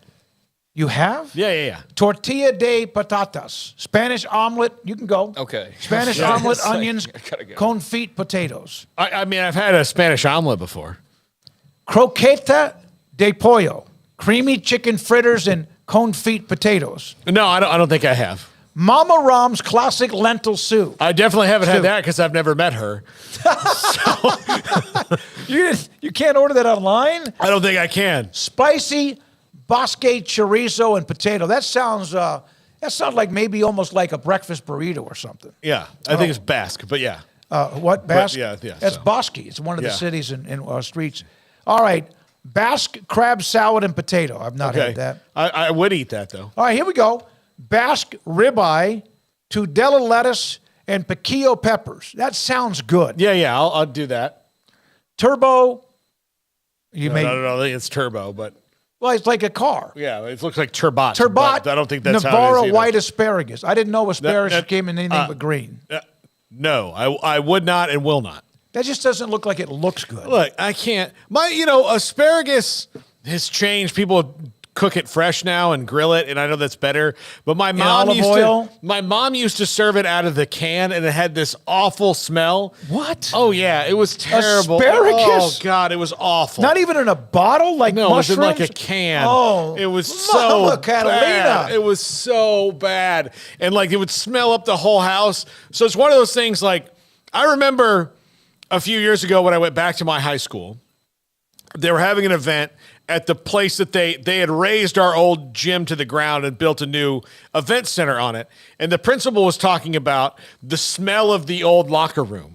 And in that moment, I could smell it, even though it had been gone for years and years and years. I could smell it in my brain. I cannot, when you talk about asparagus, I cannot not smell how bad our house smelled. You cannot unsmell that? I can't. It's just like, it's always there. So I can't do it. Is there paella? Is he having any paella? I don't see that. I mean, maybe that's reductive of me to be like, oh, all Spaniards eat paella. Yeah, but I really quite enjoy a paella. Yeah. Let me see. I've had paella. I love paella. Yeah, paella is great. His dessert is puff pastry cake, custard, and chantilly cream. Sure. Chantilly cream. Yeah. Okay. All right. Well, there's a ribeye steak, but the asparagus. Now I'm going to be thinking about the Big Bopper all night. What? Yeah, the Big Bopper. Hello, baby. This is the big chantilly lace and a pretty face and a ponytail hanging down, a wiggle and a walk and a giggle. Yeah, that one. Are you That's high? a freebie. Never heard that one. That's a free. You never heard the Big Bopper? Have you and Garrett gone out lately? I mean, no. Is this remnants from Phoenix? Look, I'm telling you right now. Look, yeah, I have some. No, it's not. It might be remnants from Vegas. I have some regrets about that. Can we talk about cooking now? Can we get into the cooking? Home cooking? No. I don't. No, I don't. I tried to trick you No. into doing that. No. All right, Paul's top 5 is next. It's time for Paul Catalina's Top 5, brought to you by Texas Beef House. Where's the best beef in Texas? Your house when you order from Texas Beef House. Unleash the flavor of Texas raised Wagyu. From our pasture to your plate, TexasBeefHouse.com. By the way, Brett Bingham on the chat room. Paul, is your safe word asparagus? Yeah, it might have to be. Yeah. I thought it would be bottled spaghetti sauce. Yeah, we don't do that either. You couldn't resist. Oh man. Why are you laughing? I have a 1 in 4 chance that she doesn't see that. So we'll see. Number 5. Can we delete it? Is it too late? No, it's too late. The top 5 Oklahoma State coaching candidates. Danny Sprinkle, Utah State. Look, they're playing TCU in the first round of the tournament this week. He's done a great job there. Would be a nice fit in Stillwater. He's done nothing but raise the Aggies profile and ag school to ag school. I think it's a nice little maneuver there for him. Danny Sprinkle, a coach that a lot of people have their sights on, and moving to a power conference, something I don't think is beyond it. I've heard of him. It's not like I've watched Utah State basketball. They seem to be kind of fun to watch, though. Yeah. Just wait until you hear number 1. We're going to have fun with number 1. I already told Garrett what it was. And some of the audience on the earlier show. Hoiberg's not in here, right? He's not in here. Because he just signed an extension, by the way, at Nebraska. Okay. Yeah, I would think Hoiberg, the more target for him would be like Louisville or something. But, not that Oklahoma State's not big, but I don't see him going back to the Big 12 and going against his alma mater. Just me. Number 4, Josh Schertz at Indiana State. This is a guy who's on the outside looking into the tournament, but really through no fault of his own, just a victim of the system. They played really well this year. He plays a style of basketball that would really work in the Big 12. He would have an opportunity to bring in big-time players to Oklahoma State. They've done it before. He can certainly do it. I think he would be a very fun fit in Stillwater. That's one of the teams that I would like to have seen. They might have been completely done quickly, but it was one of those mid-majors that I saw a couple of times, watched and monitored. They were really good. And yet, you're right, they're out. Not with the. So he has things to do. Not with the guy. I'm going to call him Larry Nerd because of the glasses, even though I don't mean that. But like they had the big center with the glasses. I think that guy, they could have gotten a win or two, especially if they were Abdul-Jabbar. Yeah. Number 3. No, it really, that's his name, right? It's spelled Cream. No, that's not him, right? The guy was from Indiana State? Robbie Avila. Robbie Avila. Oh, Yeah, Robbie okay, Avila. Yeah, okay. he's him. Thank you. Number 3, Bryce Drew. And maybe this is me just whisk-casting because I would like to see regular battles betwixt the Drew boys since they are so adverse to it because of, I mean, these guys are really close. And I see how much it strains Coach Drew and Coach Tang and Coach McCaslin to all play against each other. Like, they're very, very close. But outside of that, he's done a fantastic job at Grand Canyon. A fantastic job. I think they're going to beat St. Mary's in the first round. I am all about getting Bryce Drew and the Homer Drew coaching tree even further up on the list. I think that Oklahoma State would be a nice fit for him. And again, the Drew coaching tree is dominating the Big 12 right now. So why not throw another Drew in the mix? I think he's going to end up being a hot commodity. If not already, he seems to be that young. He brings energy. Obviously, the coaching tree, his dad, and now, of course, his brother, what he's done as well. Yeah. And is Molly Miller on this list? No, the Grand Canyon girls coach. But Okay. last time I did a Grand Canyon coach, she became viral because of the top 5. Yeah, absolutely. Number 2. Wasn't Darian she your DeVries. screensaver for a while, Molly Miller? No. I'm trying to kill you today. Not me. No. Darian DeVries from Drake. This one comes with an added bonus of his kid, Tommy, who's awesome. So more than likely, if you hire this guy, you're going to get a really good player right off the bat, which to me makes him the most likely candidate. But that is not what I'm doing here. I'm not telling you the most likely. I'm telling you the people that I think is the best. And as a pundit, it's my job upon you to enforce that my opinion is better than everyone else's, and I don't care what you think. I think that's the rule of punditry. It seems like it is. I don't know. But Conundrum and I today had our back and forth about opinions. Why do most everybody's opinions, when they don't agree with another opinion, become so negative? I don't know. I enjoy other opinions. I in fact do too, thrive but I don't off know of it. why. But Conundrum and I think we're in the taunt. I'm trying. That's good. Good word for you. For me, it's a what does that mean? I know I went JUCO. God almighty. Let's get back to bottled spaghetti sauce. This is what you get in return. Number 2, like I said, this comes with his son Tommy, a really good player, someone who can help elevate them really quickly and help bring in other players. I think this is probably the most likely for them, and their number 1 target, at least their number 1 target will be him because of that added bonus that he brings. But I think that this guy should be number 1. Will Wade from McNeese State. And here's why. Garrett's a big Will Wade supporter. Love him. Look, the reason that Mike Boynton is no longer your coach is because the NCAA screwed you, Oklahoma State. So who better? That's the main reason. To throw double birds up to the NCAA. To the NCAA than the guy who lives his life by that motto. I'm surprised he couldn't rip open his shirt and he has a tattoo that says F the NCAA on it, and starts a biker gang. He is doing an excellent job at McNeese State. He's done one hell of a job. Amazing job at McNeese State. He's got them to where there are many people picking them to beat the Zags in the first round. And he would bring a swagger to the Big 12 conference that you're going to need now. You're going to need it because you have got you're throwing in, you're about to throw Tommy Lloyd in this mix. You've already got, Sampson and Drew and Self and all the other guys down the list that are really good coaches in this league. But to throw that on top of it, why not put some hot sauce on this with Will Wade? Give it right back to the NCAA that you disagree with what they think. Take a hot commodity, put him there. All those things that I just said is the exact reason why they should do it, but it's also the exact reason they won't do it. He does not obviously have a show cause because he's at McNeese What's over? He beat him. That's right. He beat him. He won. He still was fired. They didn't get any level 1 violations. He won. Yeah, and I'm telling you, he will win wherever he goes next, whether it's stay there for another year or he ends up at Oklahoma State or ends up somewhere else. He is a hell of a basketball coach, and Well, Oklahoma State better get him because if they don't and Texas fires Rodney Terry, that's your dude. See, he would. All right. Oh, so man. I'm telling you. All right, but here's the thing. and this is Texas. I don't know if they'd want to touch that.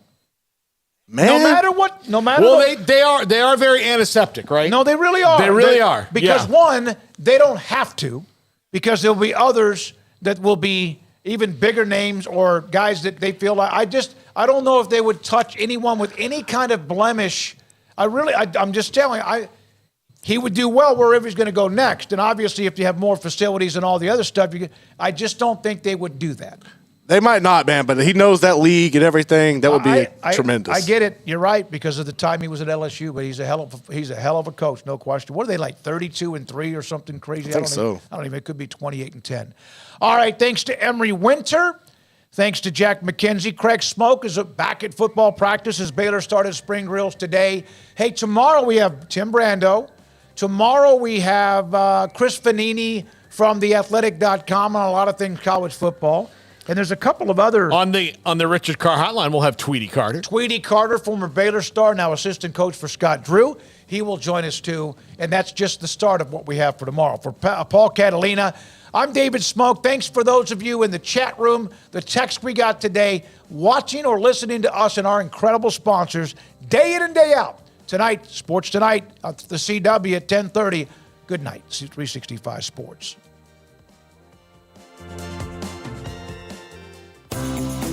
Ideal MRI is a small family business right here in Central Texas.